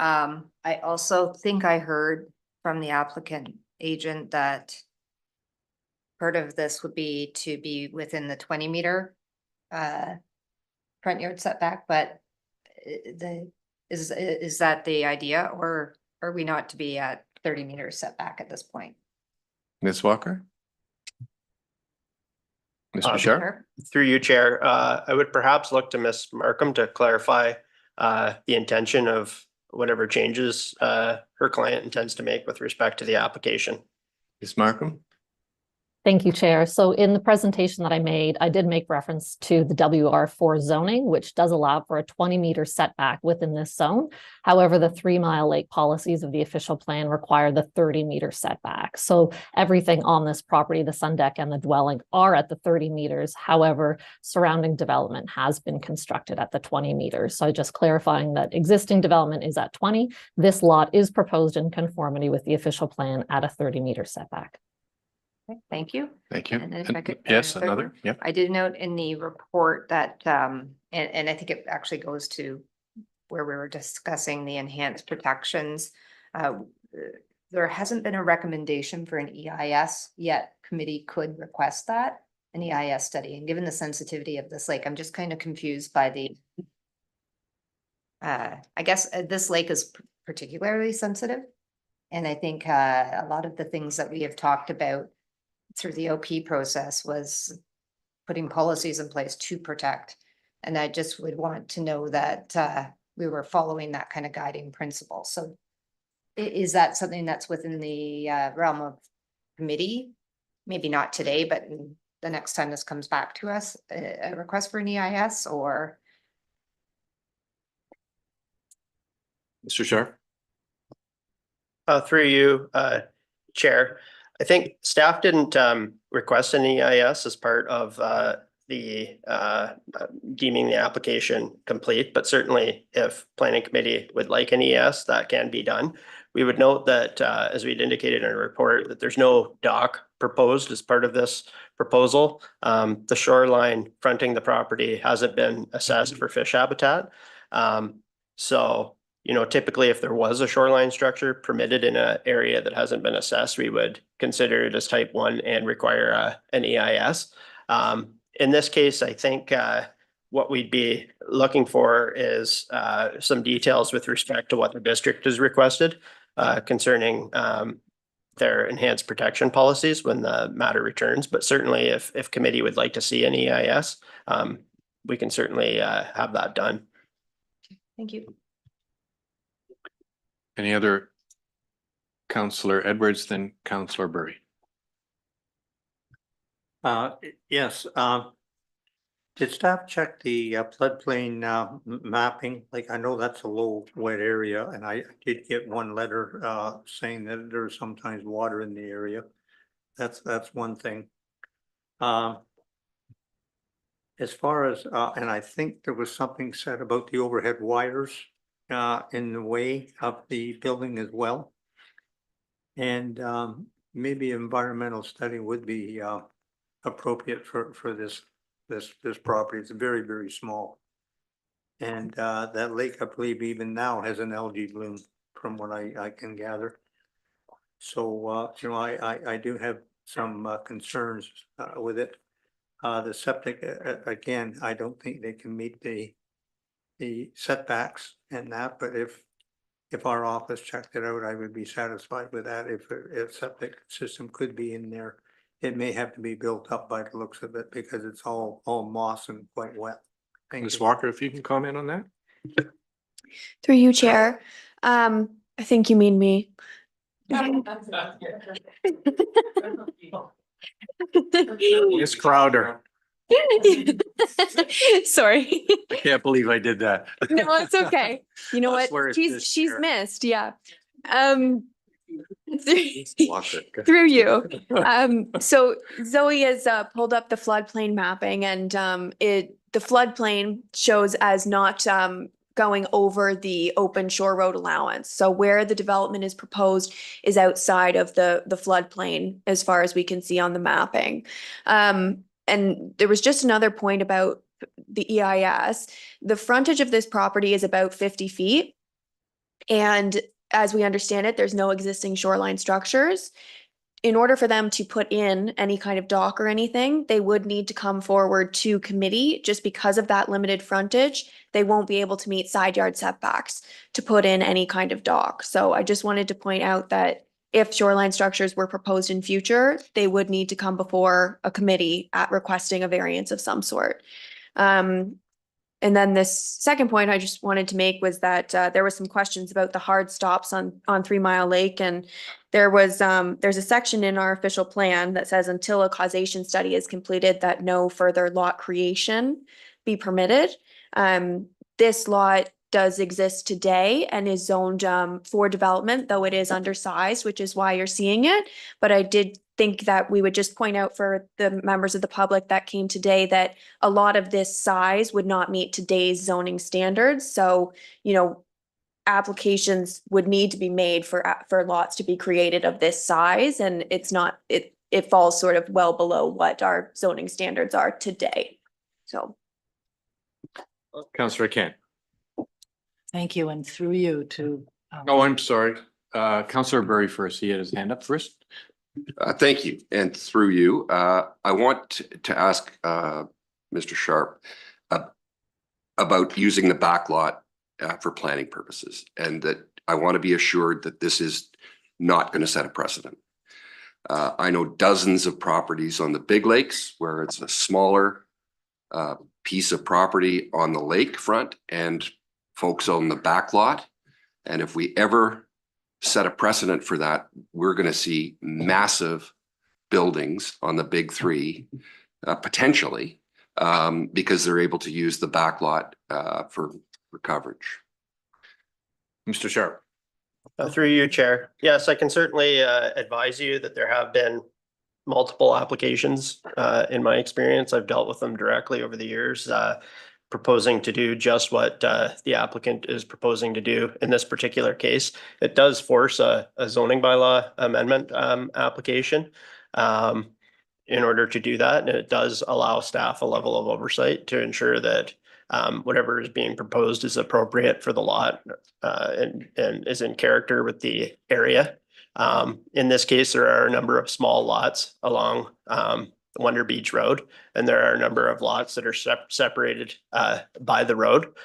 So we don't think that the result will be out of character. It's somewhat of a technical exercise, but the one point that I would make, which is quite important, is in these situations, staff would, and if the application comes back, would recommend that a site plan agreement be entered into, wherein the owner would agree not to transfer either property separately from one another.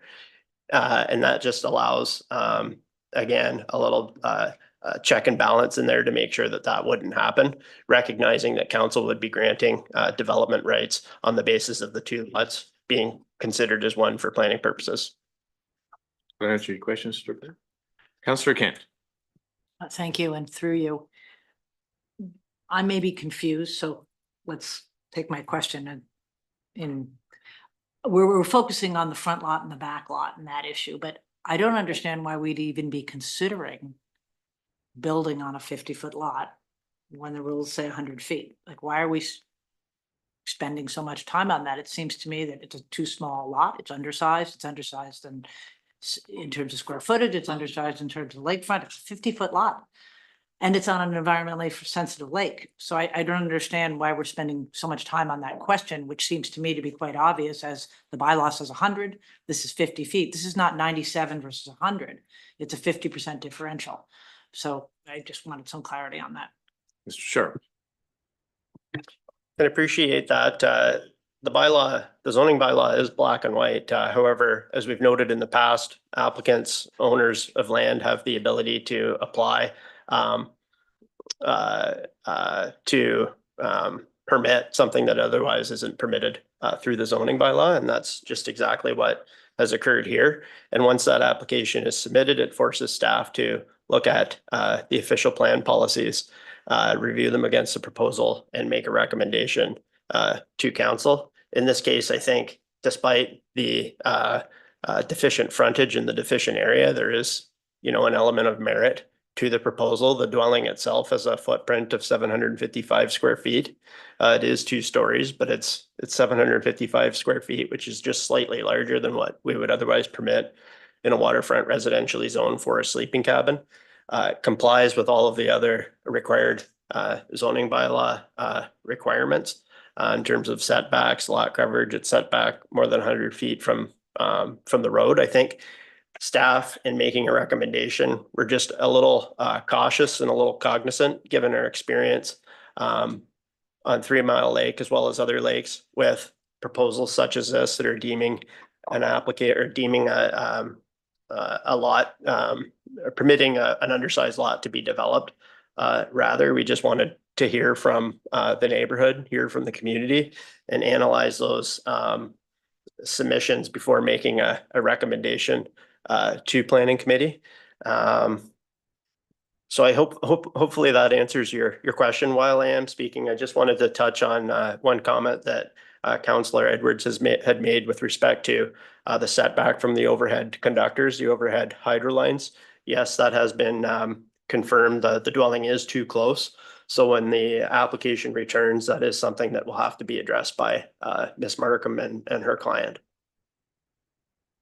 If I just to bridge off of that before coming back to Councillor Edwards, what role does the fact that there are at least a couple of neighboring properties that are similar underside lots and overdevelopment, does that play any role in our decision?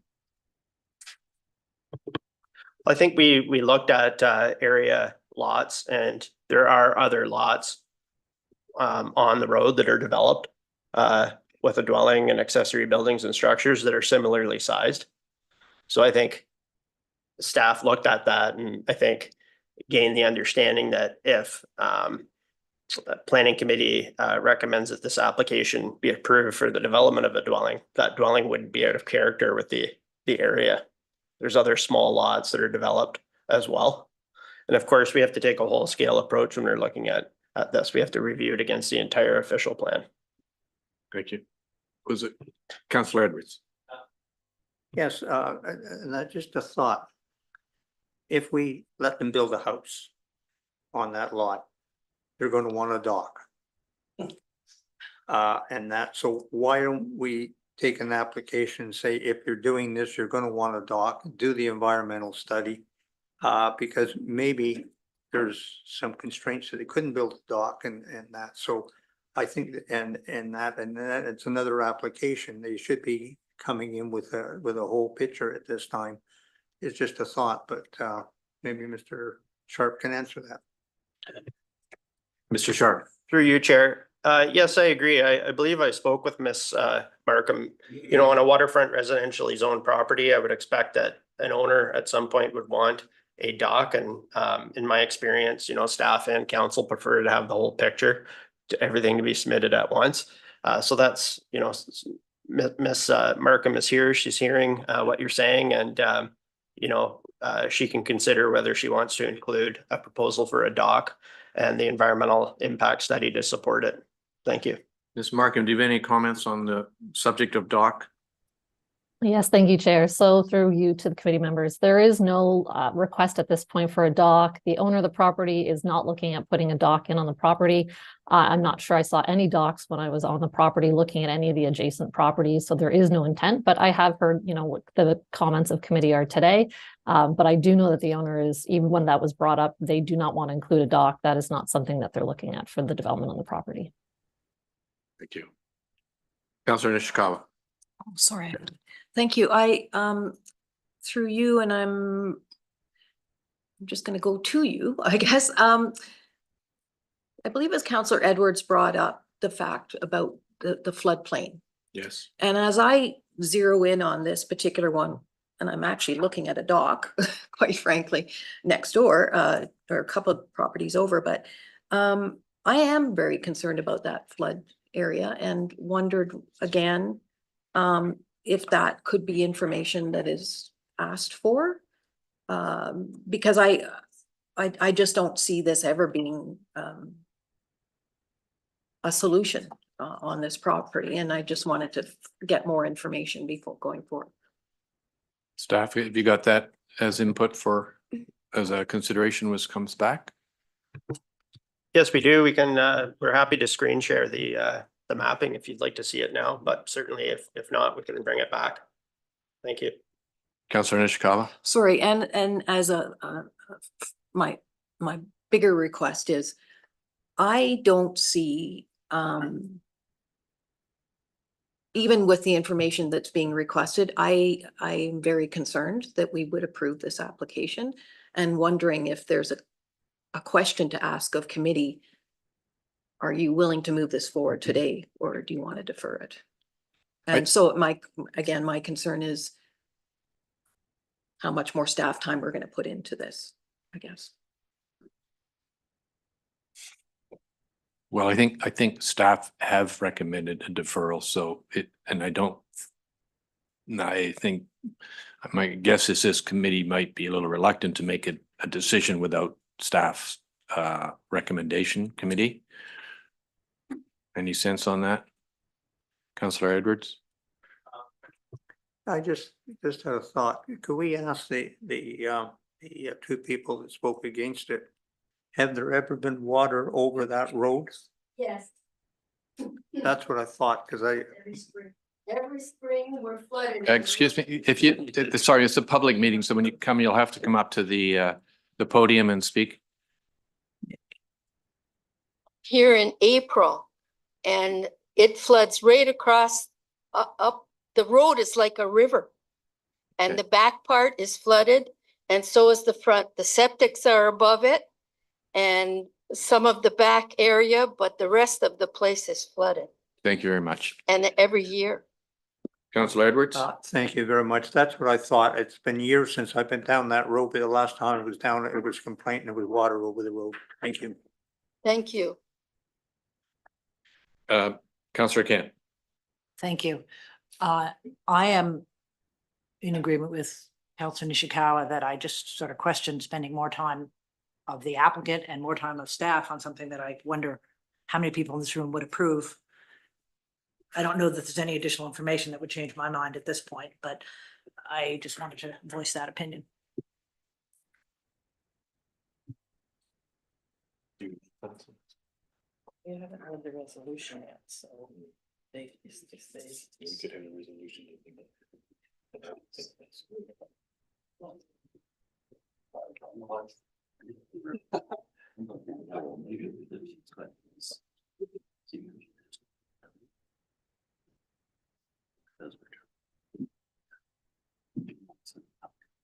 No. Committee. Mayor Pink, Mayor. That was a good one. The chair, please. This chair is jinxed. It was jinxed yesterday, it's jinxed today. Mayor, whatever. Or Mayor Pete. Pete, Mayor Petey. I have a quick question. This Yeah. is looking file, but in the absence of a recommendation, one way or the other, are we not a bit disadvantaged to the extent that this is the subject of an appeal? Mayor Kelly, I tend to agree with that. Councillor Edwards. I agree with Mayor Kelly, but I would be asking for a full environmental study before I would ever and not put this through, because I know that is a low wet area. Thank you. All right, committee, I think we've had a pretty fulsome discussion on this topic.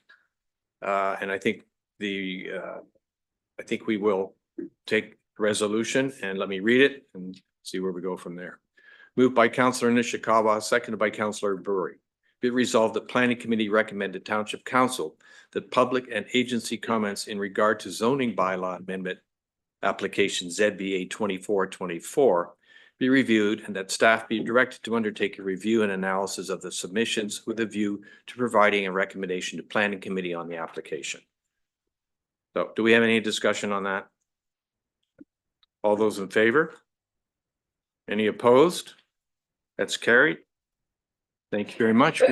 We will adjourn until. Thank you. CAO Pink is suggesting on the direction on EIS. Could we get a straw poll on EIS? Do we want an EIS? Straw poll, please. Thumbs up for yes. Okay, I think you got your direction on that. Fair enough. Yeah. All right, we'll have a break and we'll be back at 11 o'clock.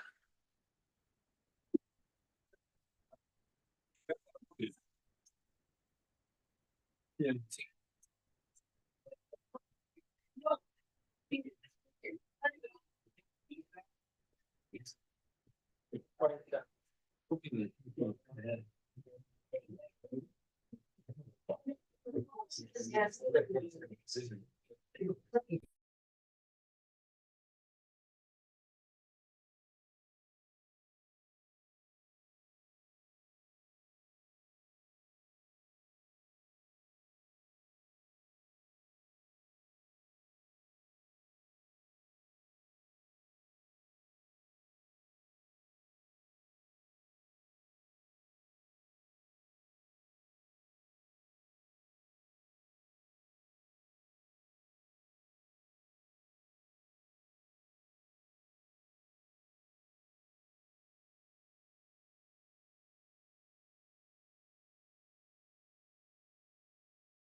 Or can we get to live streaming? We're okay? Good, okay, all right, everyone, we're ready. Call the meeting back to order at 10:59. So our final report today is by Ms. Crowder and is ZBA 3024, 2633151 Ontario Inc. on Everly Road.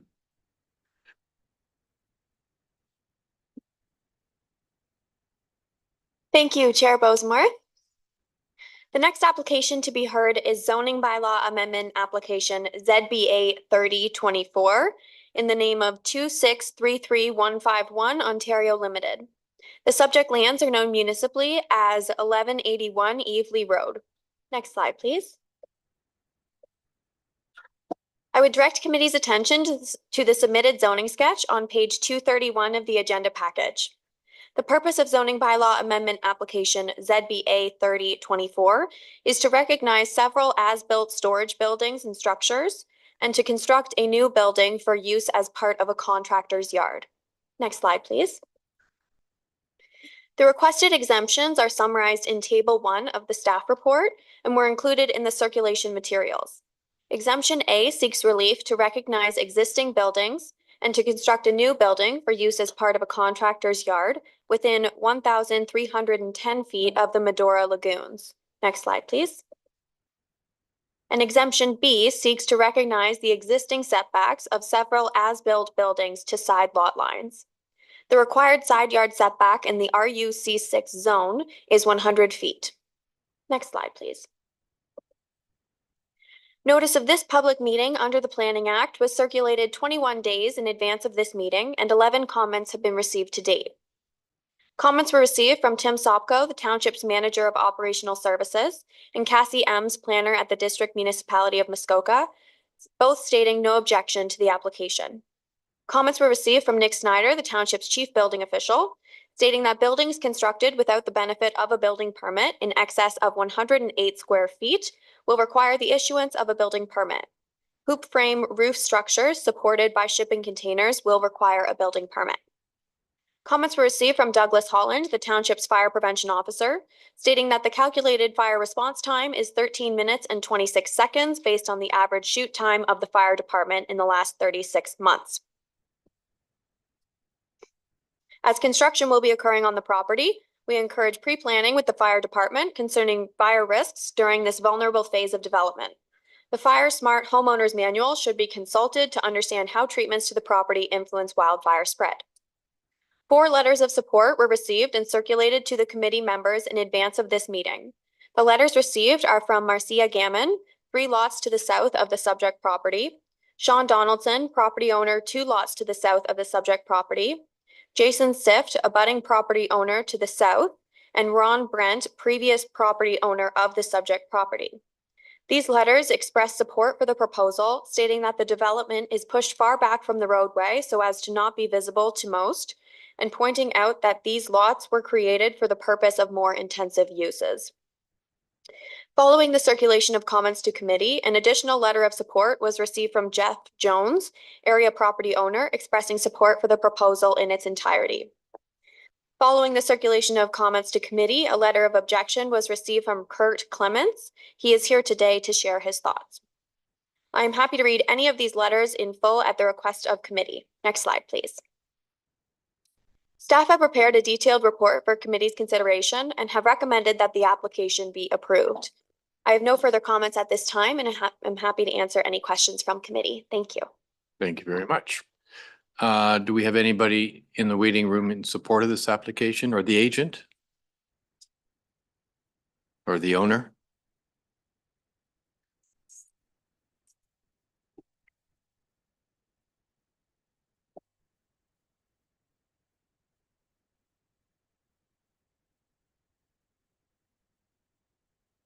Good morning. You are muted, and then if you could unmute and then state your name and address, please. Good morning, through you, Chair. My name is Alex Nelson. My address is 3 Lee Valley Drive, Port Carling, Ontario, POB 1JO. I'm here to answer any questions you may have today. Are you, what relationship are you to the applicant? Are you the applicant? Are you the owner? I of am the the company? applicant. I am the owner of the property, correct? Okay, thank you very much. Is there, so that's it? You're just here to answer questions, so I'm here thank to answer you. any questions you may have today, yep. Okay, is there anybody else in the waiting room to speak in favor of this application? All right, and we have, I think, one person in the room to speak in opposition to this application. If you can come up to the podium.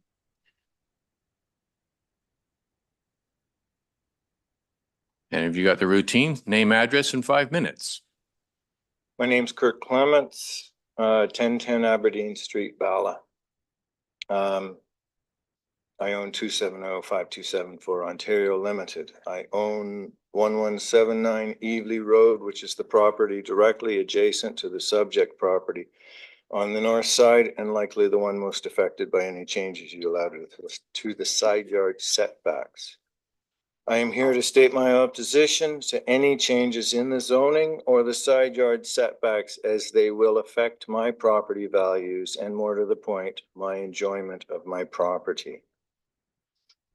I implore you to maintain the present zoning designation as it is still, RUC 6, as it was when it was zoned commercial by staff and council in 2014, and as it was when I purchased my property, and as it was when I can't remember this gentleman's name, but when he bought his property as well.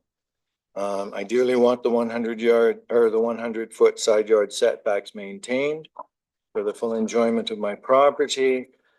This is one of the main reasons I bought the property, an extra wide buffer zone guaranteed by the zoning designation. My approved site plan from 2020 does include a residential dwelling allowed by the RUC 6 zoning. I wish to protect that dwelling from noise and other pollution through the 100-foot side yard setbacks currently in place. The reduced side yard setback requests will cause compatibility issues in my view.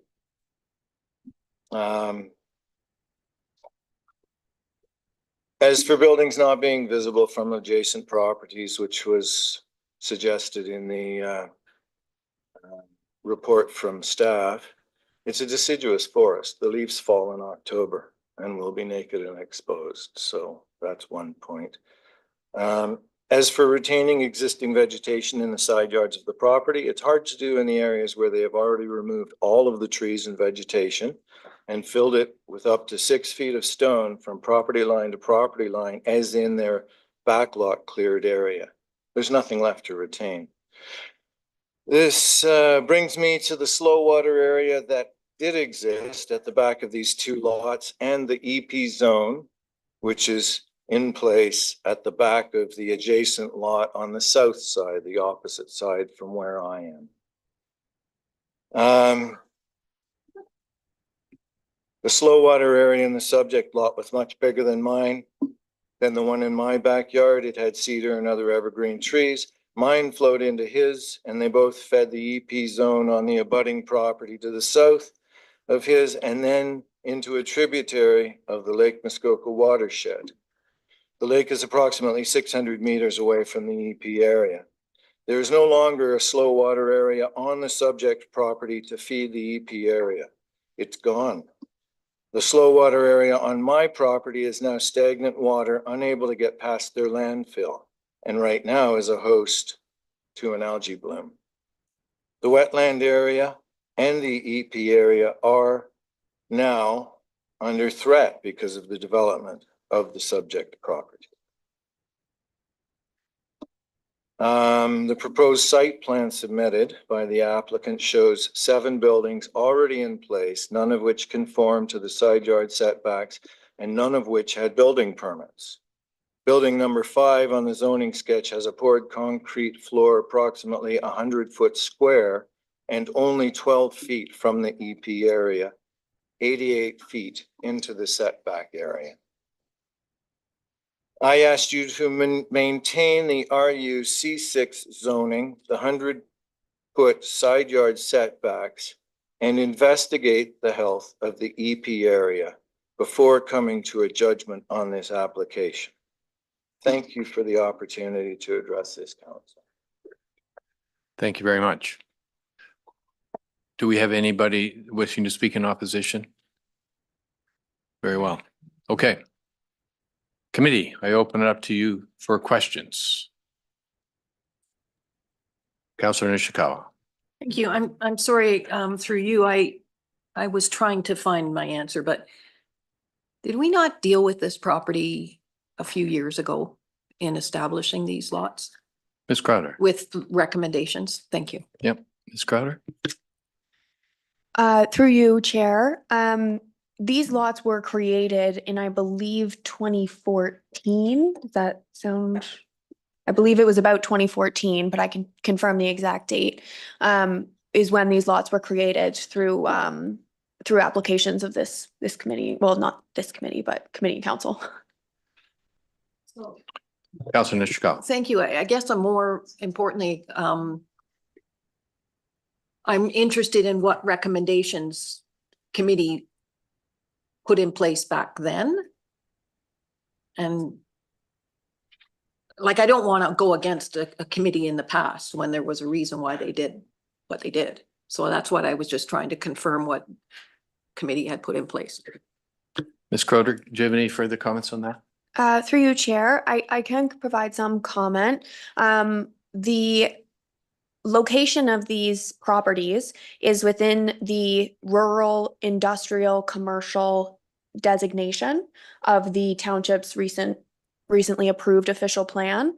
And these lots were zoned such RUC 5 and RUC 6, which are more intensive commercial industrial zones. My understanding is that when these lots were created and the 100-foot setback was put in, the idea was that because these zones permit extensive uses, should they ever abut a property that isn't zoned as such, for example, a residential zone, that there would be a built-in extensive setback. So for example, if there was a property abutting that was residential, you would have a 100-foot setback for your more intensive use.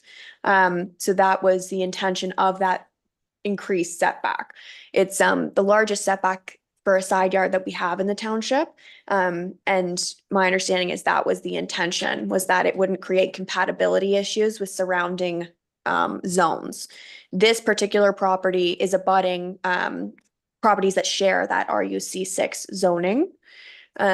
So as I'm sure you all know through the staff report, that is why we're not so concerned about reducing that permitted setback. One follow on from Councillor Nishikawa and Thank you. then Councillor Mazin. I do recall, and again, I couldn't pull up. My concern was a lot and still is concerning that water course that travels down into Lake Muskoka. And it is downhill, I mean, in reality. And so I don't know that I'm comfortable with what has been brought forward today. And if there's other information that I'm missing out on, I would like to hear that. But I need to be concerned about that water course for sure. Thank you. Councillor Mazin. Thank you. And through you, if I could have a couple of questions. The first is seeking clarity as to the delegate or the neighbor who spoke against. I'm trying to understand their proximity. It sounded to me like they have a residential setting. Is it across the road or beside or? Ms. Crowder. Through you, Chair, as Councillor Mazin. They own the lot directly to the north of the subject property. It is abutting the property that we're talking about today. It is zoned RUC 6, which is a rural commercial industrial zone, which means that the main use on the property must be a commercial industrial use. There is permitted accessory uses within this zone, and one of them is a dwelling unit. So the residential component is meant to be accessory in this zone. Okay, thank you. And I did have a comment about the EP, the wetland, if I may. Yes. The lot to the south of this property, abutting, has some EP zoning on the property at the rear. The subject property we're talking about that EP zone doesn't extend onto the subject property. So because of where this property is located and the way that the township's site alteration and tree conservations are written, they don't apply to this property. They would apply if the lot was zoned EP1, but because our site and tree alteration or tree bylaws don't apply to this property, tree removal is permitted and fill is permitted. Councillor Mazin. Thank you, and through you, I appreciate that, that clarification. I do note in the report, and I'm trying to find it now, that that if this was under site plan control though, that there would be the ability to have some further like plantings and kind of revitalization in the back, like again, to that whole wetland piece. It's all connected. We have false lines that it seem to be, right? So, is that something that I'm trying to find it in the report. Is that something that can be requested or would apply here? Mr. Sharp. Through you, Chair. I'm a little bit, I think, more familiar with the history perhaps than Ms. Crowder, just because I was here at the time. But the lot to the south, just to be clear, the lot to the south was subject to some site-specific bylaws. In 2020, there was a bylaw to rezone part of that property. And there was, I believe, an environmental impact study associated with that application at the time. It was I believe, a vacant lot, and the applicant was looking for a number of zoning exemptions, including exemptions from the required side yard setback. And, you know, because of that, staff were able to look at the property in a whole scale manner and essentially put the property under the microscope. And there was an EIS done, and it identified an area of a wetland toward the back of the property, and such it was rezoned to EP1. However, this other lot, the lot that's subject to this application, it had been, it looks like it's been cleared. And as Ms. Crowder correctly pointed out, because of the way that the township site alteration and tree conservation bylaws are set up, this area is excluded from those bylaws. So they were able to do that clearing as of right. So perhaps the applicant could speak to exactly, you know, when that work occurred, how it occurred, all of those details, if that information is useful to committee. But with respect to site plan control and get more to the point of Councillor Mazin's question, these buildings will be subject to site plan control, and that process, I believe an application has already actually been submitted. But in any case, site plan control will be imposed, and through that process, staff could look at revegetating the areas of the side yards and so on and so forth, stormwater management, dark sky compliant lighting, and such considerations can be included in the site plan control process. Thank you.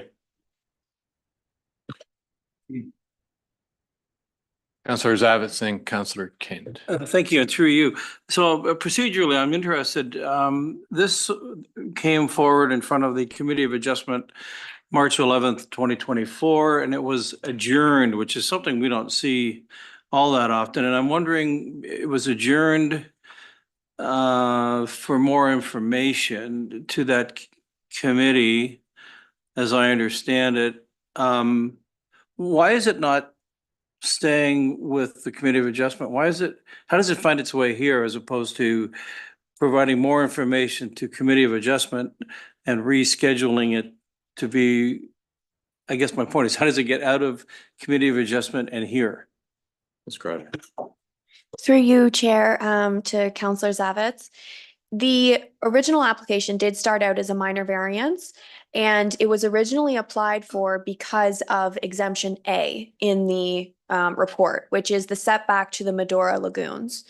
When staff went and did a site visit, as is part of our process of applications, we noticed a number of structures that appeared to be within the setbacks, the side yard setbacks. So we asked, we brought this up with the property owner and stated, the site plan does need to show all existing buildings and structures, and it was found that they are within the required setbacks. So given that the application scope has now changed, it's become a bit more of a larger application, something that probably should proceed by way of a zoning bylaw amendment. Hence the transformation of the application from something that would be considered minor and would be compared against the 4 tests of a minor variance to now a zoning bylaw amendment, which, as you know, the approval authorities would be planning committee and then council. So that's sort of how we've gone from A to B. Councillor Kent. Thank you, and through you. Obviously, I wasn't here in 2014. How did all these buildings get built that are non-compliant? Like there's 6 of them or 5 of them, I can't tell you. And we're sort of just letting that stay? Like there are 6 of them that he's asking for permission to now grant as acceptable. And I understand that perhaps maybe doing some landscaping and infill around there would fix the situation, but was it just an oversight by our building department? What happened that he could get 5 or 6 buildings built that are all non-compliant? Ms. Crowder. Through you, Chair. I'm going to defer most of this to the owner of the property, but what I can say is that those buildings do not have building permits. So just one follow-up, can I? Yes. What is our remedy when somebody builds without a building permit? Ms. Crowder. Through you, Chair. Well, once it's discovered by staff, often there are orders that are placed on a property. So the chief building official can place an order on the property. I believe it's called an order to comply. And essentially it would say, you have a building here that you haven't gotten a building permit for. You need to either get a building permit or it needs to be decommissioned, and usually you need a demolition permit. But essentially it lays out a time frame for when you have to do that. And there are as-built fees that you would have to pay through the building department for applying for such building permit. Often, or not often, sometimes structures that are discovered that have been constructed without a building permit require planning approval as well. If for this kind of situation, they're within the required setback. So in that type of situation, you would be subject to as-built fees with the planning department as well. And then subsequently, if you received approval from our committee and council, you would then go to the building department and apply for your building permits at that time. I do know that the property owner, there's a joint ownership of the property, so there's 2 property owners, but the one had reached out to me and has contracted DeConing to prepare the building permit applications. But obviously that can't happen until this decision is made here. Mr. Sharp, and then Mayor Kelly. Thank you. I just wanted to make one point of clarification. The township did not err in any way with respect to these non-compliant buildings. They were discovered through the minor variance process. The applicant submitted a minor variance application for 1 building within the required setback from the sewage lagoons across the road. It was, as Ms. Crowder had explained, we went out and did a site visit and realized that there were all these other buildings. Committee of Adjustment deferred the minor variance application. Subsequent to that, there was discussions with the applicant. The applicant then decided to not proceed with the minor variance, instead submit a zoning bylaw amendment, and hence here we are today. Thank you. Mayor Kelly. Thank you. And through you, I have 2 issues. The first one, sorry, I thought you were pointing at me. Oh, the first one comes from the conversation from the adjoining neighbor. And I'm not sure how much it bears upon the decision at hand, but did I understand that there's been an alteration or a hindrance of the flow of water, groundwater, off of the adjoining property, off of this property that's in question? Looking at the site plan, it appears this is a water course that leads to Lake Muskoka, presumably, maybe indirectly.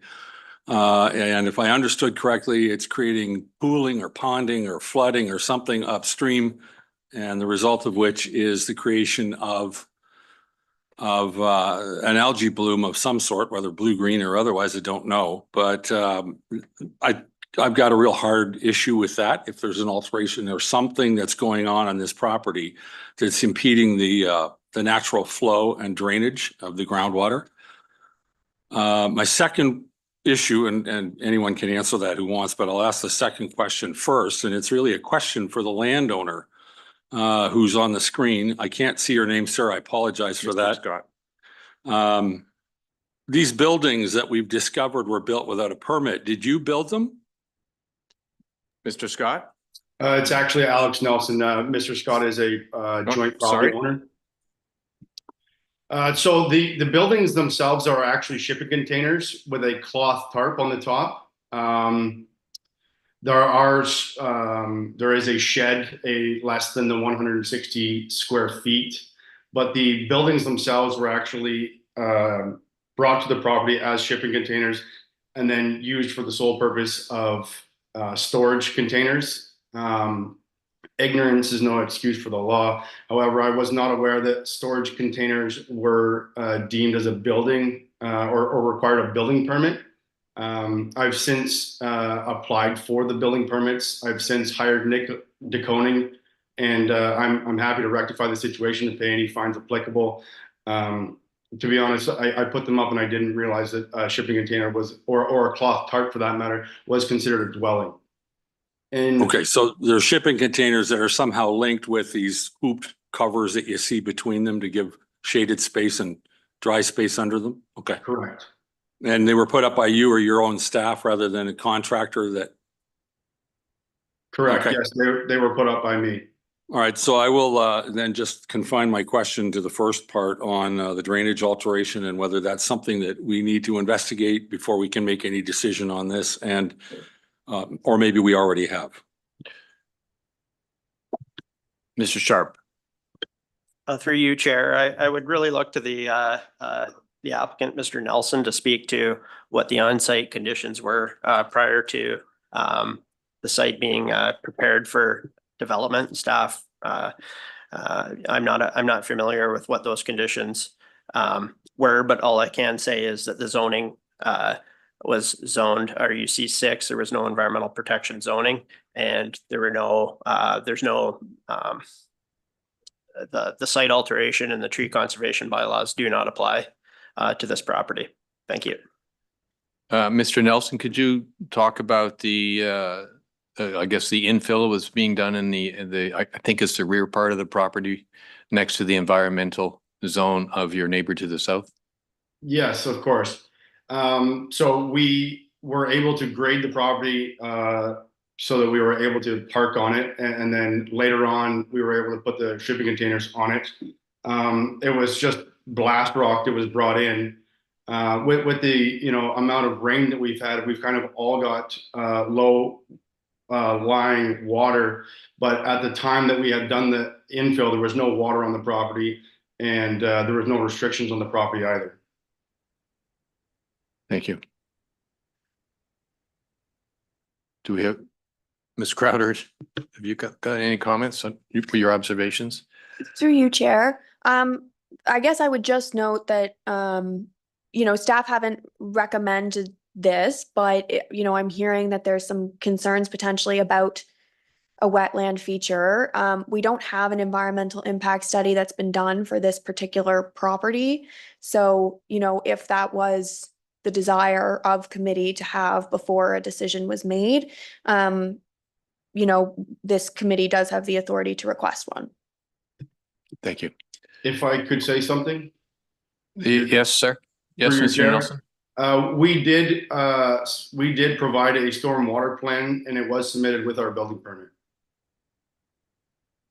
Thank you. Councilor Nishikawa. Thank you.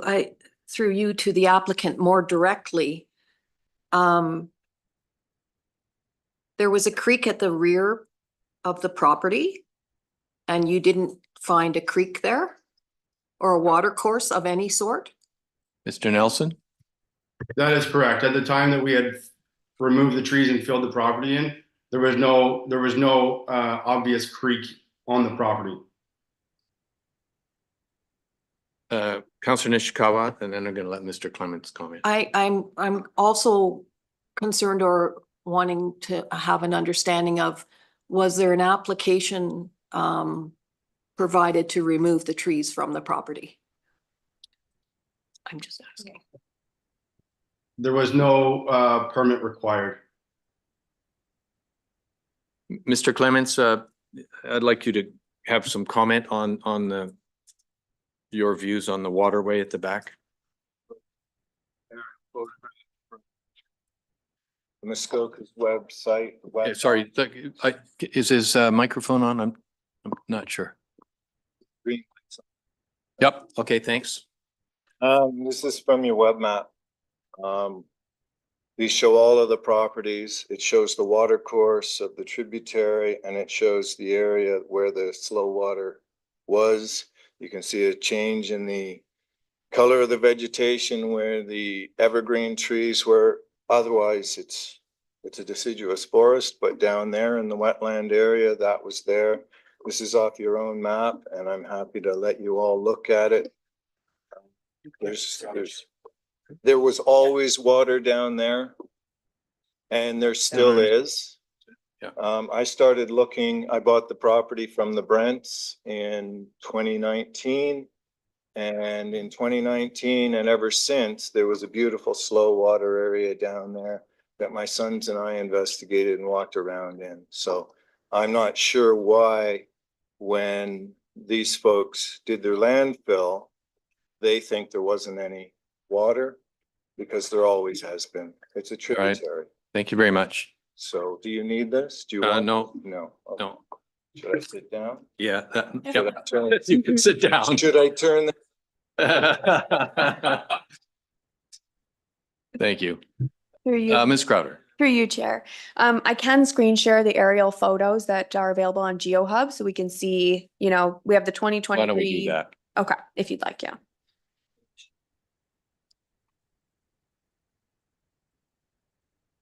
Thank you.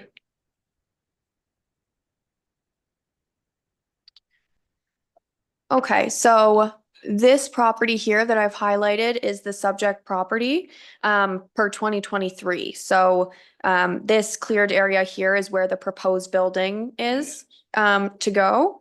And then this is 2018 aerial photography. And again, this is the subject property highlighted right here. I can zoom in if that would help. Yeah. Okay, I'll go back. Can you just highlight the property on that picture? Okay. Sure. It is this one All right. here. And this is 2018. So I'll zoom out so you can see where the actual lake is.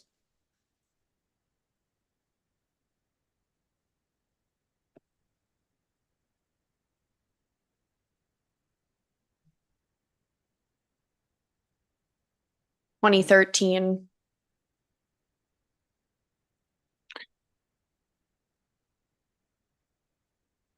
So this is today. So, from staff looking at the aerial photos, it wasn't automatically obvious that clearly there's a water body there and we need to look at it, but I'm not a biologist, so.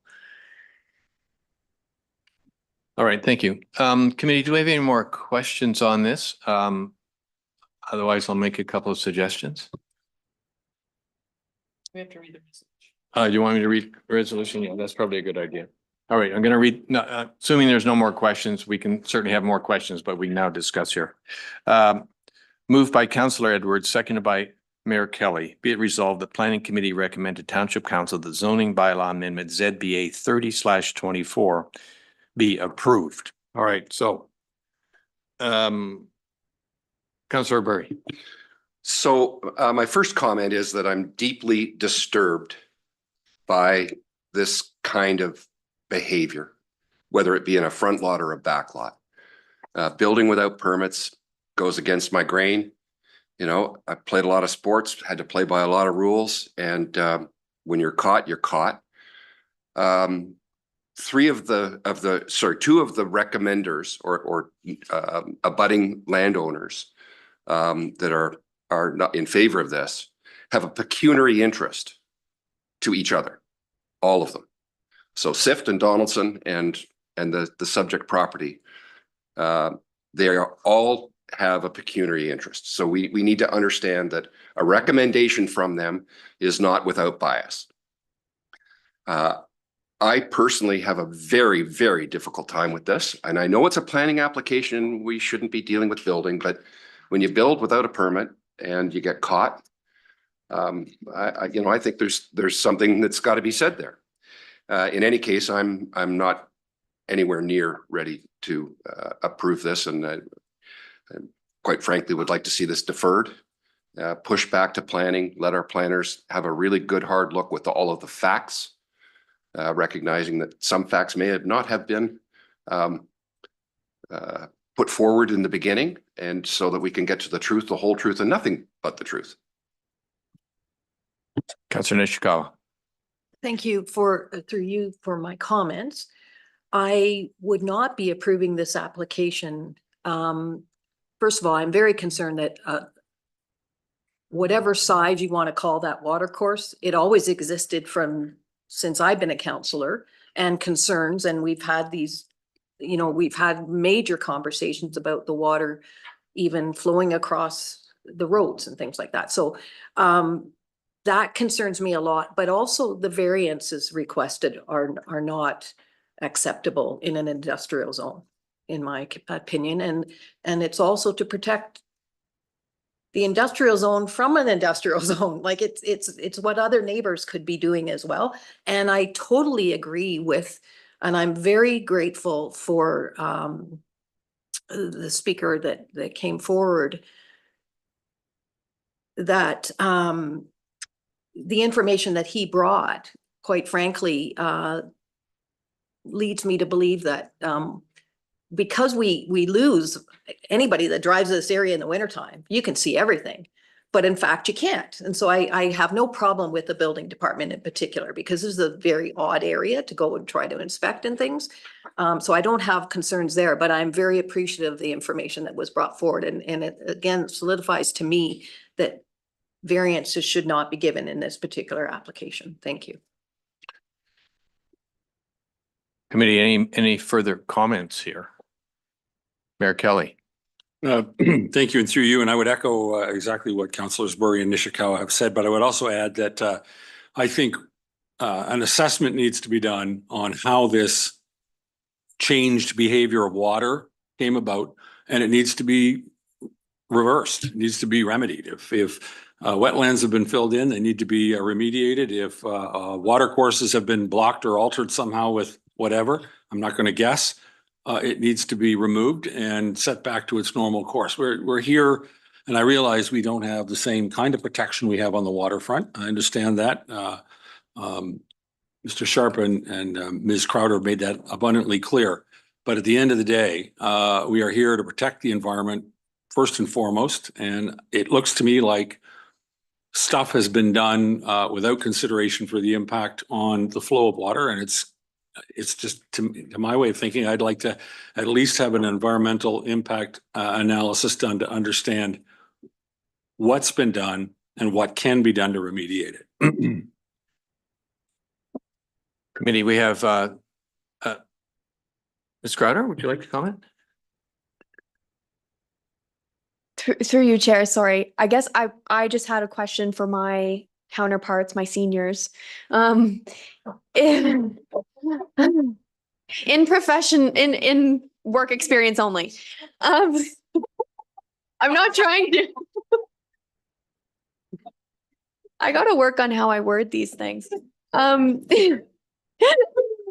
If 30 years experience. Yes, you're wise. So if this application isn't subject to, or this property isn't subject to the site alteration and tree conservation bylaws, and an environmental was done, which concluded that this area did used to be a wetland, because it wasn't a contravention of said bylaws, do we have the authority to require them to remediate? is my question. I'm not entirely sure. Because normally there would be an order placed on the property through bylaw because you've contravened said bylaws. So just a question. Mr. Sharp. Thank you. I will do my best to answer. So essentially, I think what's happened here is sort of the sequence of events. So the property is zoned RUC 6. The applicant has done some site alteration and tree removals. Though those works were not subject to the site alteration and tree conservation bylaws that we have in place, and those works were done prior to a site plan agreement being approved. I don't believe that the applicant was offside in doing that. Had the backlot portion of this property being zoned EP1 and had they altered the area of the property, or altered the area of the EP1 zoning, then certainly they would have been offside. But in this particular case, I don't think that they were. Now, with that being said, the applicant has brought forward a zoning bylaw amendment application, and committee is considering it. The property is under our microscope. So if committee would like an environmental impact study to be done as part of their consideration of the application, that can certainly be done. I hope that answers your question. You can remind me what I'm missing if need be. All right. Any further questions or comments? Councillor Roberts. Sorry if this was in the report and I'm missing it. Were orders placed on this property? Ms. Crowder? Through you, Chair, no, there are no orders on the property. So I still have my question. Mr. Sharp. Yes, thank you. I believe Emily's reminded me of what it is that she was ultimately asking. So if committee requests an environmental impact study and the qualified consultant comes back with measures to mitigate, then certainly that could be addressed as part of this process. Likely what would happen is those mitigation measures can be addressed through the site plan control process that would be required subsequent to council approval of the application. So hopefully that helps answer your question. Thank you. Councillor Roberts. Sorry, Chair, but I do have a follow-up question. Yeah. So there was no orders placed on the property. It was detected that there should have been building permits. So you'll have to help educate me. Why were there no orders when there was a vote? Ms. Crowder? Through you, Chair, to Councillor Roberts.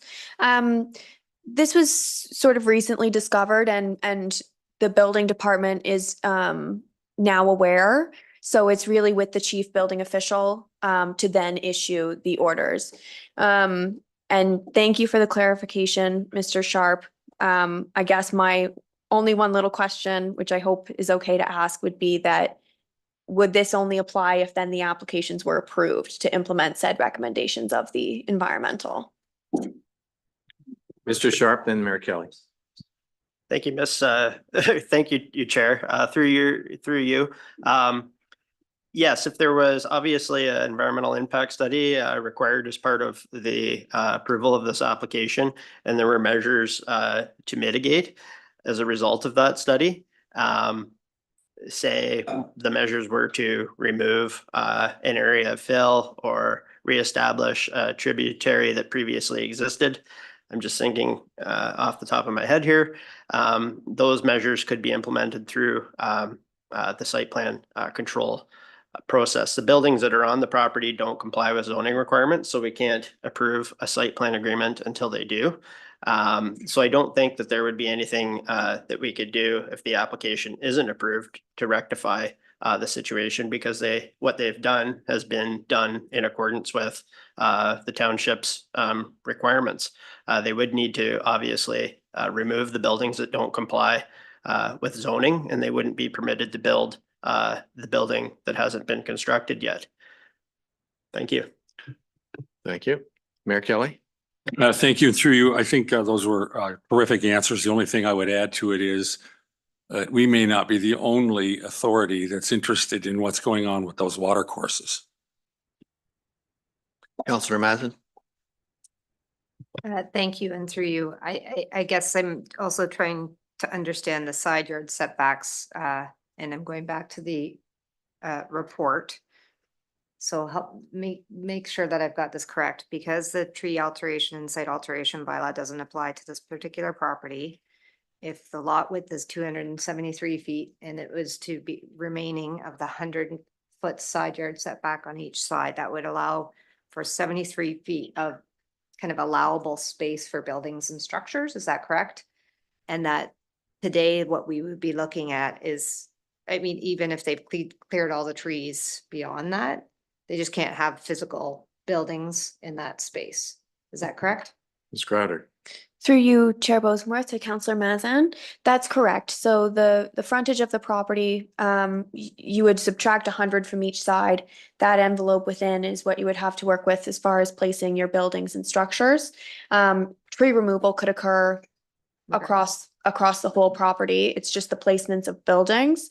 And I would also note that this application would approve the buildings that are shown on the plan. It would not permit additional buildings to then be placed within the 100-foot setbacks.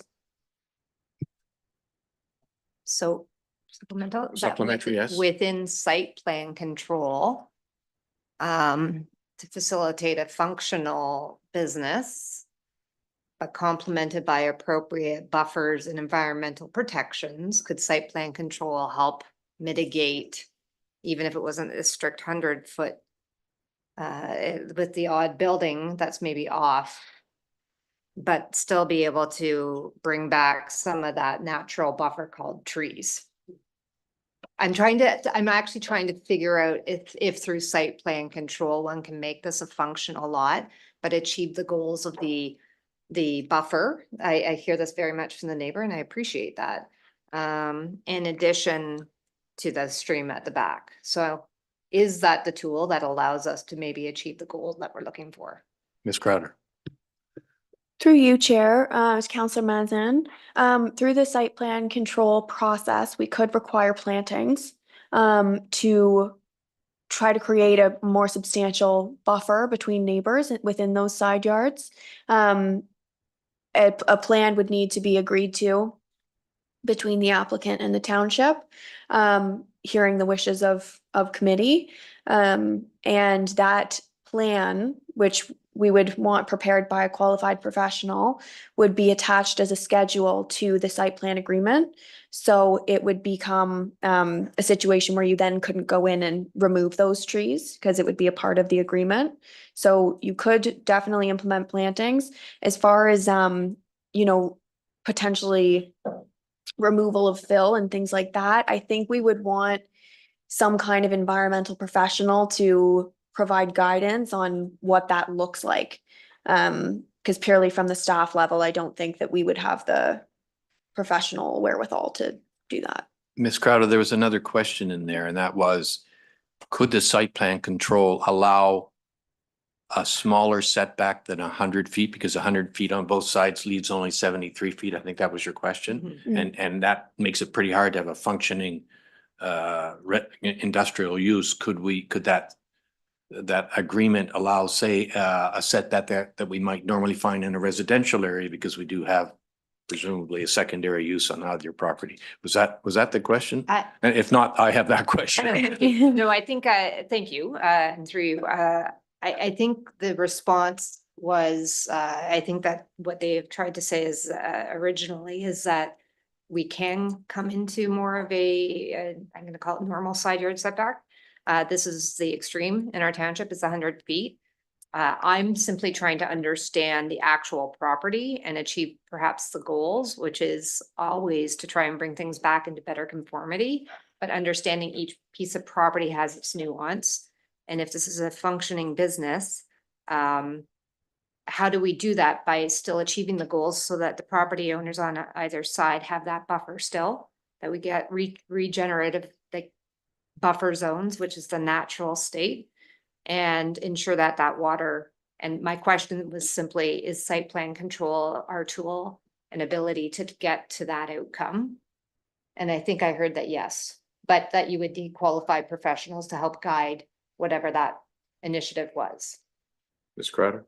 Through you, Chair, to Councilor Mazan, site plan control would be the tool to implement recommendations of a qualified professional and to implement plantings that would be prepared. That being said, I think we would need the environmental professional to provide that report, which would be attached as an addendum to attached as a schedule to the site plan agreement. Just to touch on Councillor Bosenworth's question too, the only way to, let's say, provide a bigger development envelope on the property would be through zoning. So it would be this group here and then change to the application to potentially implement a larger development envelope than what is permitted as of right through zoning. Right. All right, thank you. Mr. Sharp. Thank you. Maybe just to summarize, I think the options in front of planning committee are A, to recommend that the application be defeated, B, to recommend that the application be approved as proposed, C, to recommend that the application be approved subject to whatever revisions you wish to see, or D, recommend that the application be deferred. And I'm hearing with respect to D, you may wish to have an environmental impact study done. And in that case, I think a deferral would be best prior to an approval. It would allow some insight with respect to what's gone on in the property and potential mitigation. With respect to site plan control, in the case of an approval of the application, site plan control would be required. And as we know from yesterday's conversation, the site plan control process is delegated to staff, and site plan control would be the appropriate mechanism to require plantings on the property and to implement any recommendations of an EIS if planning committee requires one to be undertaken. Thank you. Thank you for that summary. Councillor Zavis. Thank you, and through you. I think one of the issues that comes to my mind, we see a lot of reference to the words shipping containers, which is, to my mind, is a temporary structure. It's not a permanent structure. It's not bonded to the ground, if you will. And they're asking for quite substantial relief, if you will. Why wouldn't we insist? We seldom ask for things to be removed, but we even less seldom ask for things to be moved. I mean, these are actually portable structures. Most of them, there's 2 sheds, but the pieces that aren't secured to the ground, why couldn't they be moved back to the 100-foot and at least deal with that piece? I mean, that would be a great show of faith, I would think. Instead of just, how do you grant somebody 84 feet when they're, they really shouldn't have it according to this property. So, I mean, I would ask, is there a portability piece to this that these things could be moved into compliance? Thank you. Mr. Sharp. Thank you. Through you, Chair. With respect to bringing everything into compliance, I would look to the applicant to determine whether that is something that he wishes to consider. The application has been submitted, but what I would say with respect to the options that I summarized for you, the application could be approved with revisions, and some of those revisions could be to bring some of the buildings, perhaps the ones that are nearest the offending side yards, into compliance or closer compliance to the bylaw. So in summary, you don't need to approve all aspects of the application. You could just approve certain buildings, but not others. Thank you. Councillor Edwards. Yes, thank you, through the chair. I think I'd like to have this deferred. When you're looking at these shipping containers, some are 40 feet long and that some are 20 feet long. When you start putting that in, they should be moved in towards the center. Maybe we could get to a 50-foot setback or something like that, but I think that I'd like to see an environmental study on it to get the water course back in, and I would recommend deferral. Thank you. Councillor Mazin.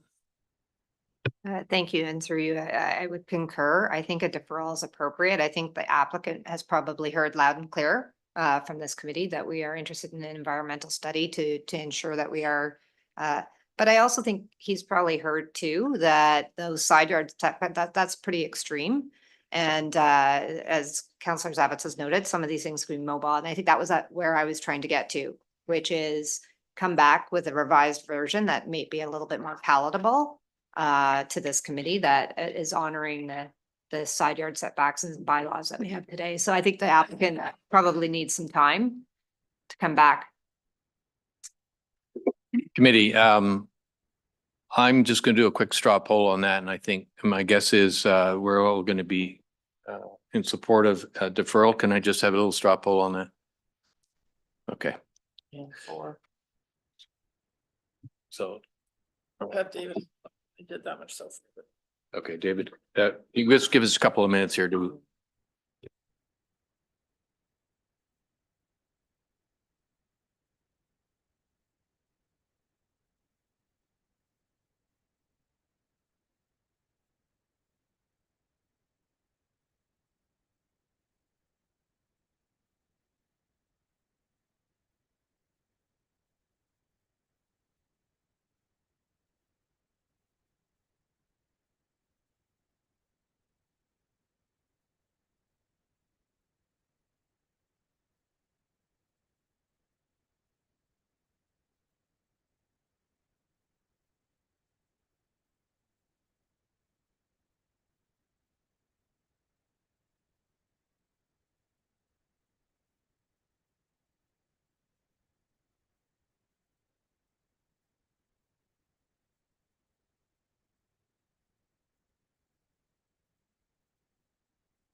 Hey, everyone. If I could have your. I can screen share this if that's. No, I'll just read it. That's what we did yesterday. Yeah. All right, so we're gonna have to approve this and then, because the other one is read. We're actually just gonna defer this. Oh, I see. Okay. So I don't know. All right, folks.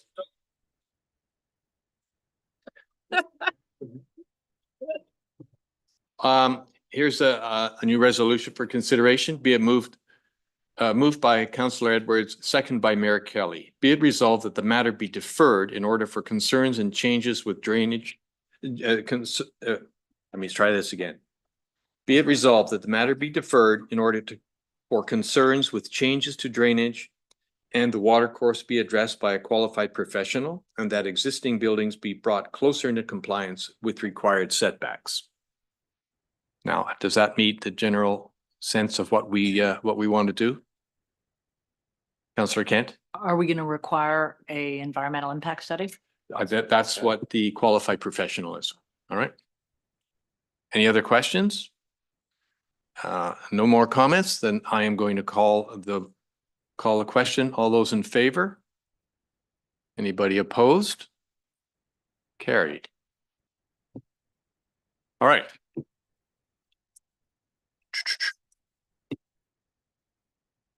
We can jump to 16A. And A and B, and I'm not quite sure. Who do I turn to for that? Any in Ontario Land Tribunal status updates that we should be concerned about? Any questions? Staff to delegated approvals for the month of July? Oh, and is there any new business?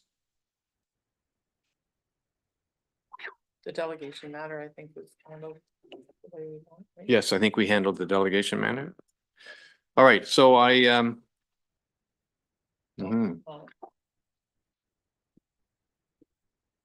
final resolution, be it moved by Councillor Kent, second by Councillor McIntyre, be it resolved that the planning committee meeting adjourn at 11:59. And the next regular planning committee meeting be held on Thursday, September the 12th at 9 a.m. via the electronically and in-person hybrid format in beautiful downtown Fort Carling at the council chamber meeting room. All those in favor? Any opposed? Thank you. Carried.